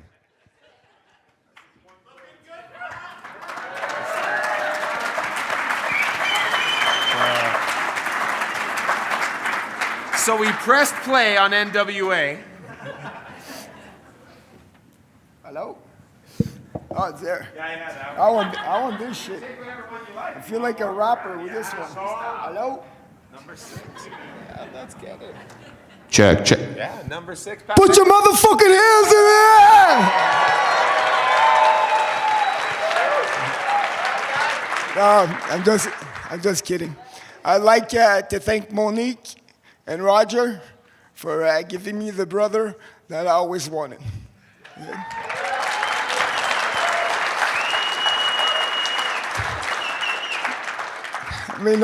Me and Martin, we met, I was 12, 13 years old. And the first time I saw him, he was coming down the street and on a power slide, man. Making it look so fucking cool. And I was a fat guy, man, with no confidence. My dad had just built me, my dad would build all kinds of shit. Before we buy it, we build it. I think that's the rapport that my dad had with Roger also there, that they were builders. Martin, that's it. Martin and me, I don't know, it was really fucking easy to be his friend. I'm sorry, I'm gonna swear a lot. I swear a lot when I'm nervous. Good.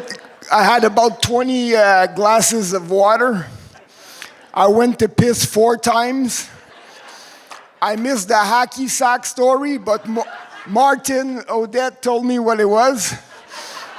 I'm really glad everybody that came to speak here, all Martin's friends that I knew a bit, that I get to know, and that they share all those stories. And it's true, man. Martin was like, c'était un petit Chris in French, you know? He's a petit Chris. It wasn't perfect there. He showed me how to snake the free hamburgers at the rendezvous. I even went on the mountain yesterday and I tried the trick. It still works, man. Fuck.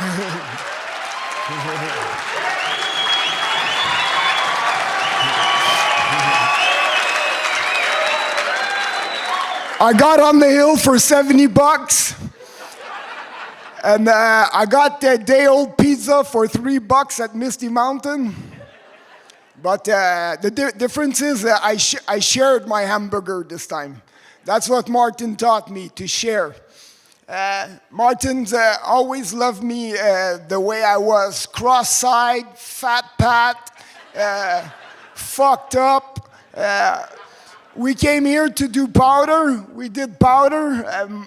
Martin became a star, and I started doing too much powder, you know? But he always loved me the way I was, but he was always straight up with me. Il était franc. Il me disait tout le temps qu'est-ce qu'il pensait, never hold another shit. A real brother, man. And he's always been there for me. Always, always. I could tell full of stories of the NWA. It was NWA and Ghetto Boys. Yeah. I started small time, dope game, cocaine, pushing rocks on the blocks. I'm never broke, man.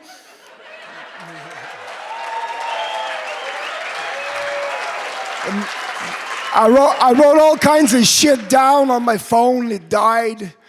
I wrote a rap song. I forgot it. And I was there, and I'm really fucking, it doesn't show, but my legs are kind of shaking. And I fucking talked to Martin, man. I asked him, He said, vas-y, Pat, va les faire rire.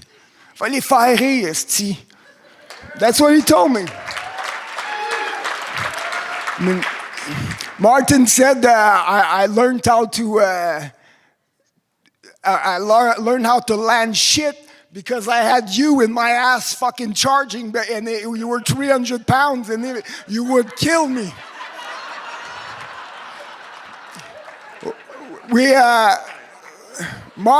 Martin wasn't going too good at school there. He was more in detention than in school. So he said, fuck that. We would skip school. We would go to the bricks in Montreal, skateboard, McGill, go do some grinds.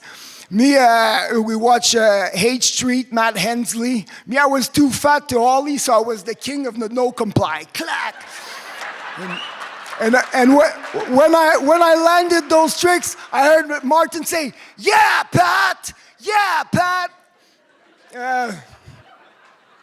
One day we were at the Rosemary Inn, and we're drinking beer. It's like 12, 1 o'clock, 2 o'clock, I don't know. We're in the big Thunderbird, and we're drinking. It's starting to snow. And it's like, we love snowboarding, man. We're waiting for the hills to open and everything. And it's snowing. Let's go snowboarding, man. And we go home, we get our gear, we put it in the trunk of the T-Bird. We go to the hill, man. We're trying to go up the hill with our summer tire. We can't do it. So we sleep in the car. And next day we see all the families going up the fucking hill. I said, what the fuck's wrong with us? And then those guys, they didn't accept us. The snowboarders, there was 3 hills that we were accepted on. So they kicked us out, couldn't ride. Then we went to Mont Saint-Sauveur. I have a story of Mont Saint-Sauveur. Like the shit of Martin just going by in Japan there, Pelsha. I learned from Martin. So we're up on the hill. They rip off all our ticket. I said, fuck that, man. I paid my ticket. I'm going up anyways. They didn't check the tickets all the time. And then all those guys are there, and then the ski patroller sees me. I said, I took off your ticket. And Martin says, go, go. And then I was too fat to put my bindings on. So I had the hard boots. Martin snapped my boots, and the ski patroller there, and I go like, not to advance, on her skis, clack, clack, clack, clack. She jumps on me. I'm going down. The poles flying, clack, clack, clack. And then she, the 911, I go, I hide in the wood. They come reach me, say, just bomb it, Pat. Just bomb it down. So I go downhill. There's 5 patrouilleurs waiting for me. I go, stash my board under a board, jump from the other route, ta-ta-ta-ta-ta. And I hear strike. Bye-bye. And we were crazy kids. I don't know. Well, I have full of stories like that, but what I really want to say is Martin has always been there for me. When we kind of split apart because life happens, I got kids and all that, and we always text, called a bit there. But at one point in my life, my arm's getting But at one point in my life, I was separating from the mom of my children. And my mom had died Lise had died maybe a month ago, and I was in a good place. And then the crazy guy that I am, I followed my ex on their first date, you know? And there's a part of me who saw, like I was spying, who saw the guy that was, he was all shy. And the hard part of me said, he looks cute on his first date. But the crazy, he's gonna fuck my wife, you know? So I went fucking crazy. I went really, really crazy. And I came back home and I'm pretending this is like an AA meeting, let's say. I start hating myself because it's over. I hated myself for choosing this lady. You know when you go cuckoo? So I was really in a cuckoo state, and I didn't know what to do, so I called Martin up. I'm fucking crying, man. I'm fucking lost my shit. I said, Martin! What's up, Pat? Martin! You know, I told you I quit drinking. My problem, not the alcohol. I'm hypersensitive. You know, he said, Pat, arrête de faire ton fif. Stop being a pussy. Il dit, viens-t'en ici. Toutes les jeunes, les belles filles, ils aiment les old dogs comme nous autres.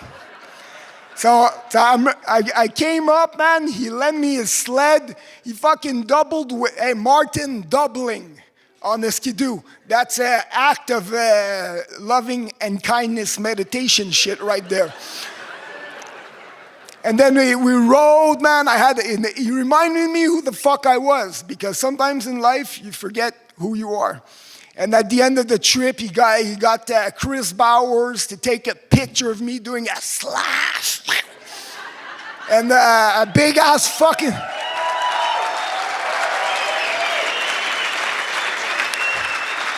And a big fucking, I think, a roast beef of Martin off a cliff.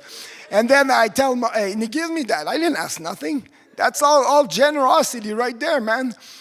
And I said, sign it, Martin. And he signed me the Gallant when we were kids. It's G with the A and the skateboard all sketchy. Fuck, I love that, man. I have so many good memories of Martin. Going to Virginia Beach, he was smart, man. The wave was this big. We buy a 2-4, he was drinking the beer. Me, I'm trying to ride the wave there. He had method, Martin. That's it. What else? I need a glass of water. Hey, Martin, amène-moi de l'eau, s'il vous plaît. Martin, when we was kid, man, me, I was hungry. I was hungry all the time. Monique would make some nice pâté chinois with some spaghetti gratiné. Martin would give me all his portion. He'd go here, Pat. He'd make himself a little... He was so methodic all the time. His 2 paper towel, I still see it. Butter, his Nutella, grilled cheese. 2. Merci, Martin. Martin Audet! Hein? La famille! Je vais prendre une seconde. Ce sera pas long, mais I want to talk about Martin when I first got him in Whistler here. I moved with Pascal and Martin, Whistler Key Heights. I was coming for 2 weeks out west. I went home 15 years later. Pascal introduced me to a guy from Ontario, was Adam. He had a shaved head, I had a shaved head. He broke his leg, he had a ski pass. He said, well, we look each other, he can have my pass. So he started up like this. And Martin and I, we rode together like, I don't know, a million times. Martin was riding his snowboard and he didn't clip off the chair. I pulled him off on the flats and he pulled me back and I pulled him up. And we rode these flatlands, these flat rivers together like this. And I was there that day when he took that shot. I was sitting behind, Eric Berger took that shot. You almost see my hand behind there. It was a spring condition like today, eh? You remember, Eric? Fuck, it was a beautiful day. And this is what puts Martin together. Like, this is the first shot like this. That was the real... Huh? He used to loosen up his bindings for extra tweet. Yeah. And you guys don't know, but I'm a skier, and I'm one of the only skiers who rode with all these snowboarders, and they call me full tweak, full grab. I go off that wind lip and then tweak it upside down and then try to cross my skis as much as I could. It's as almost that I break my ankles. Like, but then I try to skateboard with these guys. Fuck, the crew here was so strong in Whistler. And then I rode the last couple of days. It's just amazing. Fucking the sport win is just, and this is a big part is because of Martin. Like, I remember I was tweaking my skis, eating them up on the stove and tweaking the back of the skis. And this is because of Martin. Like, nobody was, like, Martin was riding both sides, so I had to go both sides too. And this is a bit of the beginning of the tweak, of the twin tip on skis is because of Martin. He fucking showed the whole thing, like, to...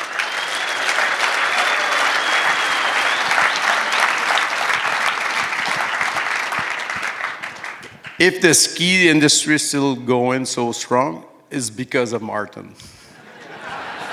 I'm gonna let you finish, Martin. Martin O'Deb.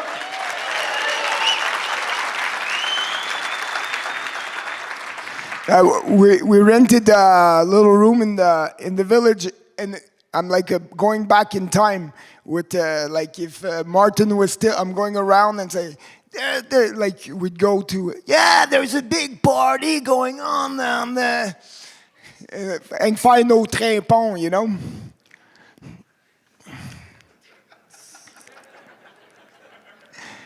All right, okay.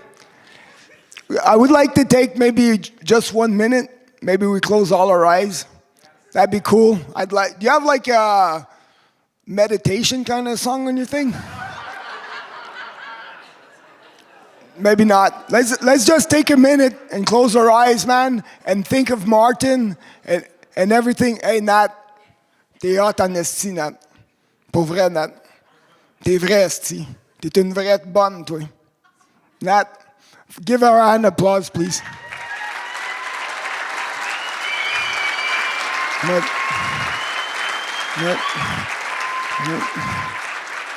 Puis Pascal, hein? Pascal, si toute la famille a suivi. Monique est venue, Steve, voir ses boys, tabarnak. Roger est venu, he came to see his boys, man. Me, I was a mama's boy, man. I miss my family, fuck. I was a kid, man. I went back home, fuck. I needed a bit of titty. But Monique came here to join our boys. Roger came here to see his boys, man. It's fucking family, man. Martin had love because he got love. He gave love. He look at the fucking room. Yeah. Calice. The last time, I'm lucky, man. I'm fucking blessed. I'm fucking blessed to met Martin when I was young, and I'm blessed I'd called him in a time of shit. And I came back 8 times. I made him met both of my sons, my girlfriend twice. I don't know why. Un trip à trois. No, I'm just kidding. But no, I'm blessed, fuck. And I came to surf. I like surfing, but I suck and it's hard, you know? I came to see Martin. When I was coming here, I see Martin because he rose me. Il m'élevait tout le temps, esti, quand j'étais ici. C'est comme, j'écoute du Anthony Robbins, oublie ça, là. Martin, esti, il me risait. Merci. C'est vrai. So, let's just take 30 seconds if you can. Let's close up. 45 seconds, fuck. No, go in your heart and just fucking send some love, man. Think of Martin, what he did for you. And he's still there, man. I'm fucking talking to me. And, okay.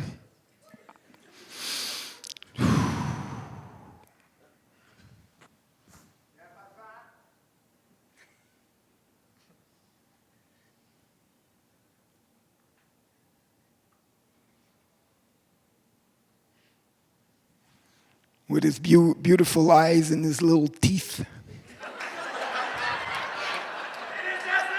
And his smile. Just one last one, okay? Faisait 15 ans, Mais ça faisait 15 ans que je l'avais pas vu. And he picks me up at the airport, and I fucking let one rip. But I have a signature fart. Because I used to be fat, and my ass is all fucked up. It goes like... And then Martin, he's fucking crap. He goes, c'était les mêmes pets que dans le temps. God bless you all. Rock and roll.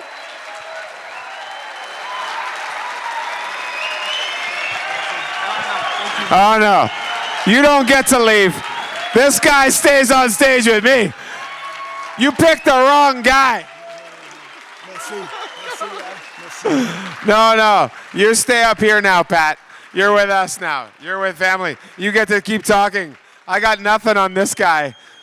This is what it means to meet family, when you finally met the cowboy who can outride you on the same bull. Here he is, ladies and gentlemen.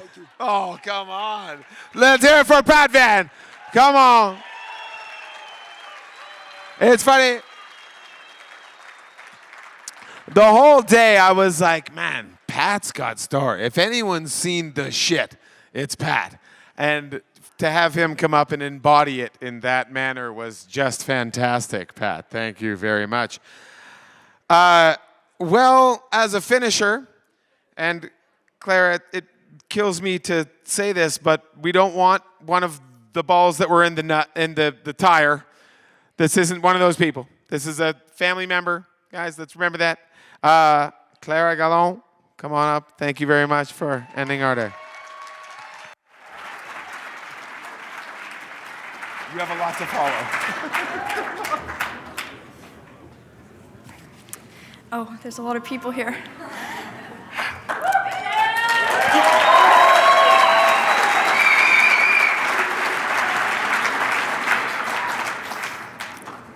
This is probably the scariest thing I've ever done, but I'm also very proud of myself for doing it.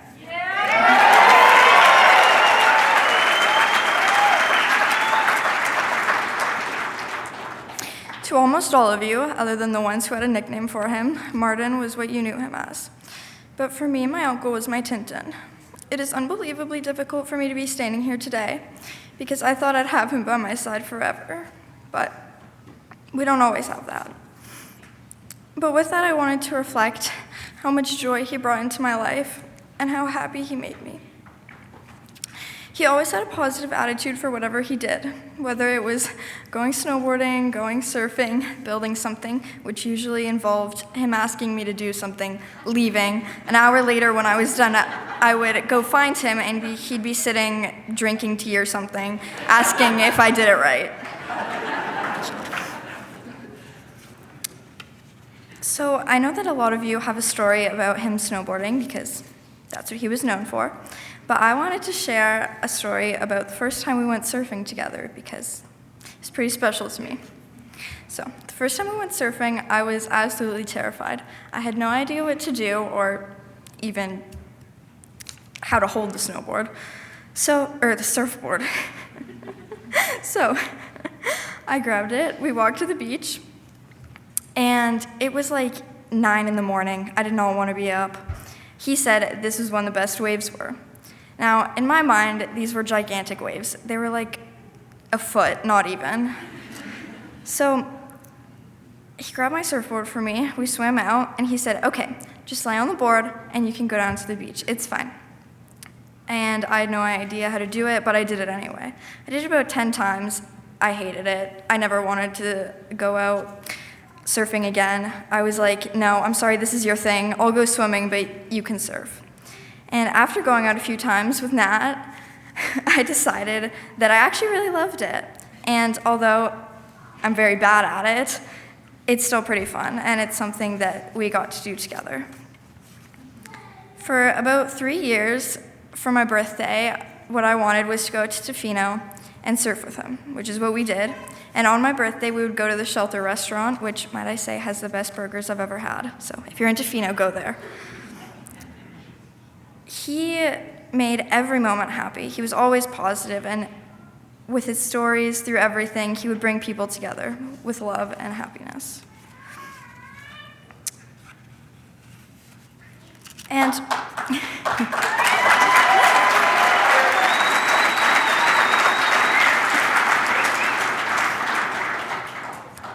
whenever I would see him, he had an inspirational story to tell me, because I was the kid that he wanted me to be like him. He wanted me to go snowboarding. He wanted me to do all these things, whereas I wasn't really like that. I just kind of wanted to sit around and do nothing.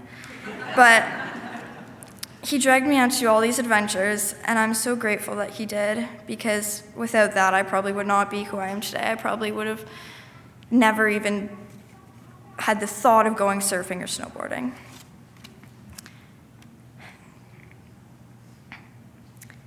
And I just wanted to say that even if he's not here today with us, he will always be in our hearts, and I will forever regret not being able to tell him how much of an impact he truly made on my life. And he was one of my favorite people, and I really miss him. And thank you for letting me speak today. Another testament to Martin Gallant, from Pat Van to Clair. You know, people of all, it doesn't matter who you are. Everyone who came in to contact with the light received the light, right? Every one of us, everyone in this room that spent our glorious Sunday here in this dark room listening to stories of Martin. And believe me, there are more. There are many stories that didn't make it to the podium tonight. I know a few myself, and they will continue. So Pat Van's available for 20-minute consultations. It's $50 a piece. If you want to book a 30-minute with Pat Van, $50. Everybody gets one. His Instagram channel is the most hilarious English Frenchman alive. You can book him at his book. Anyway, come on, let's hear it for Pat. That was incredible. You know, but as Pat would be the first to say, it was Martin that made him who he was, that brought him up, I mean, come on, Fat Pat, you were in the position. No, I was Fat Stu. You know what I mean? I'm the same fucking guy. We were all in the position of not to be the coolest guy in town. Yet here I am, emceeing at Martin's celebration, looking at the peers that I have begged to hang out with since the day I moved to this town. And it's because of Martin and his faith in me, and his faith in the underdogs, and his faith in the kids, and his faith in everyone. If you could learn anything from any man in the universe, this is the lesson. Treat everyone with respect and always follow your dream. I have a good friend, and I think it's been said before, that if you choose your dream and make that your main line in life, and make everything else, the rent, the cars, all the things, secondary to that dream, you're going to do okay. And that's how you end up in this room. And if you don't, if you think you're going to save up your money and eventually get to move to Whistler and snowboard 150 days a year when you're fucking 60, good luck. You know, it's not going to happen. So for those of us that made the sacrifice early and understood what it means to follow your direction in life and be who you are and ride the pow and find the motherfucking lounge, let's hear it for Martin! Right? He brought us to this moment. He brought us to being who we are. He made this community, whether it was him or a piece of every single one of us in this room that he inspired. This is our family. This is our community. And I, for one, am beyond blessed to be a part of it. I love every single person in this room, and I hope you all have a giant hug after. I look forward to the bar we all end up at to hear all of these Martin stories. The tears aren't over yet. We still have a slideshow and a video. I have a couple things I've probably written down here. Let's hear it for Ollie Gagnon. Come on, this man running around, putting photos. The man hasn't stopped sweating since 10 a.m. So thank you for him and all that he's done. Also, Martin Gallant, editor of all the Gathering movies back in the day. He did the video. Where is he? Where? Yeah. Tifo for the slideshow. Phil Tifo did a lot to do with the slideshow. What other notes do I have here? I don't do this very often, usually very off the cuff, much like my man Pat Van. Yeah, that's it. We're going to watch a video. We're going to do a slideshow, and then we're going to get fucking drunk and talk about Martin. I love you all. Thank you very much. Remember, hug your friends. This could be it. This could be the last time you see any of us. We're all getting older. Thank you very much. Let's hear it for the Godfather.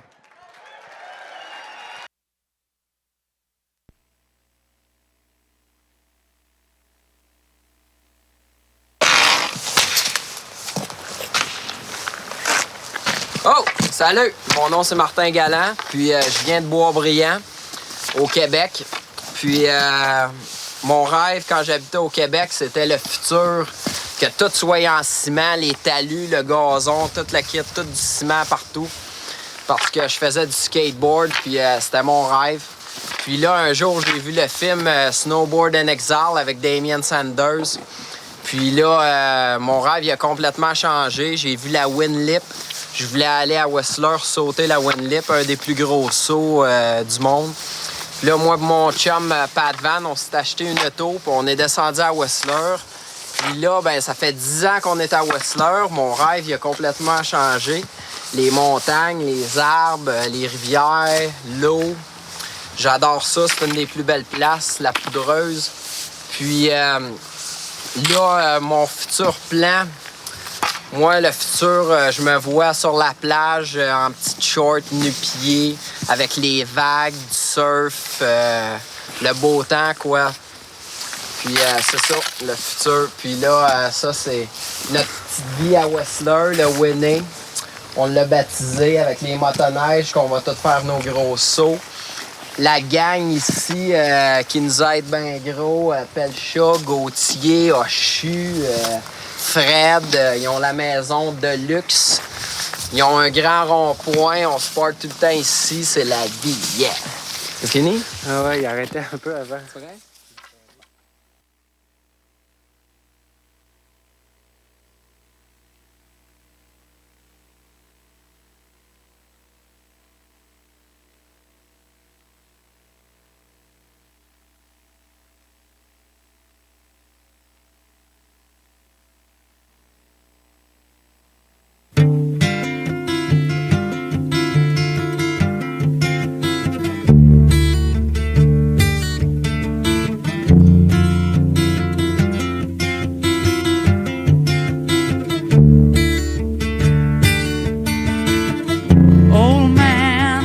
My life, I'm a lot like you were. Old man, look at my life, I'm a lot like you were.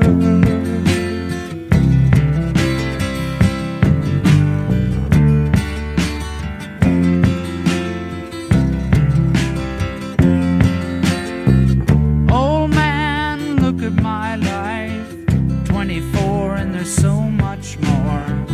Live alone in a paradise that makes me think of two. Love lost, such a cost. Give me things that don't get lost, like a coin that won't get tossed, rolling home to you.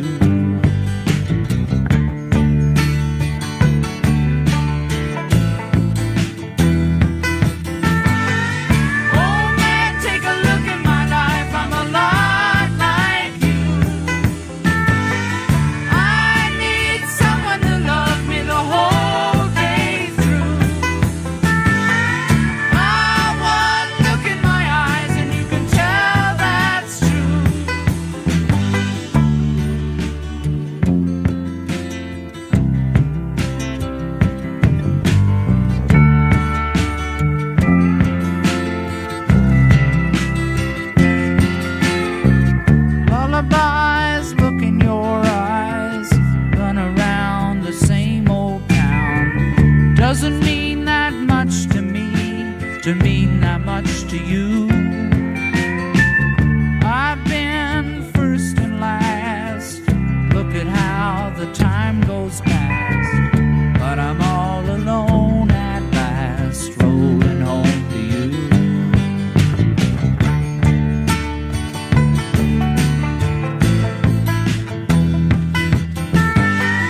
Oh man, take a look at my life. I'm a lot like you.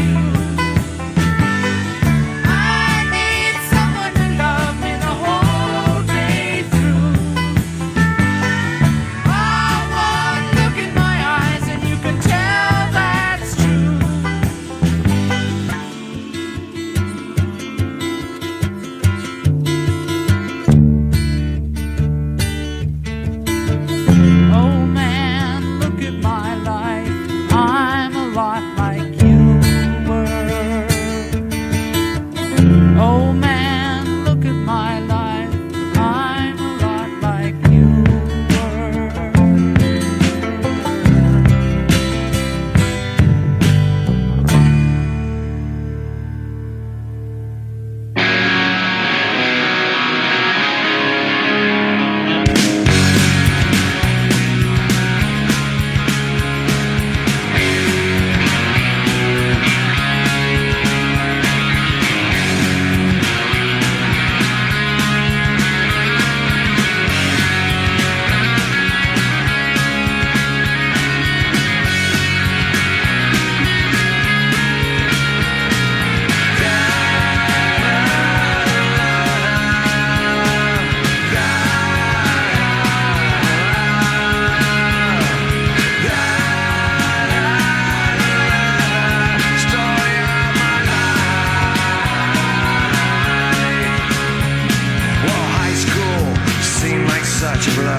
take this badge off of me. I can't use it anymore. It's getting dark, too dark to see. I feel I'm knocking on heaven's door. Knock, knock, knocking on heaven's door. Knock, knock, knocking on heaven's door. Knock, knock, knocking on heaven's door. Knock, knock, knocking on heaven's door. Mama put my guns in the ground. I can't shoot them anymore. That long black cloud is coming down. I feel I'm knocking on heaven's door. Knock, knock, knocking on heaven's door. Knock, knock, knocking on heaven's door. Knock, knock, knocking on heaven's door. Knock, knock, knocking on heaven's door.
It's obvious he spent most of his time eating at Olive Garden and collecting food stamps.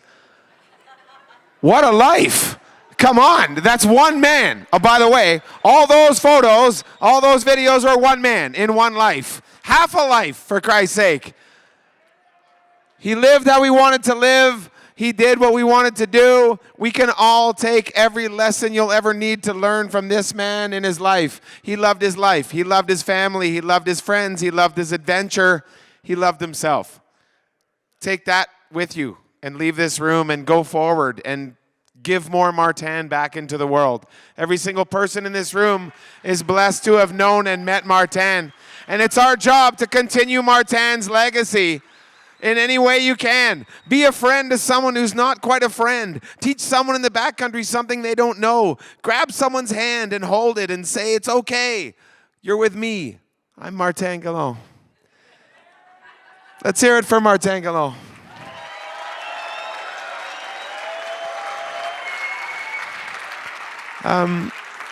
Thank you to everyone, all the videographers, all the photographers, all the people that got to touch this man's life and sit there with him and give those images stuff tonight. It was amazing. There are still beanies in the lobby you can buy. The little photos are there to take. But most of all, just fucking love each other, man. This is it. This could be the last time. Look at us. We're getting old. Look at all of us. We ain't getting younger. Love each other. Hug the shit out of each other and do what Martin would do. Spread love, spread joy, spread happiness. Let's hear it for the Godfather. Thank you, everybody. Have a great night. Martin Gallant.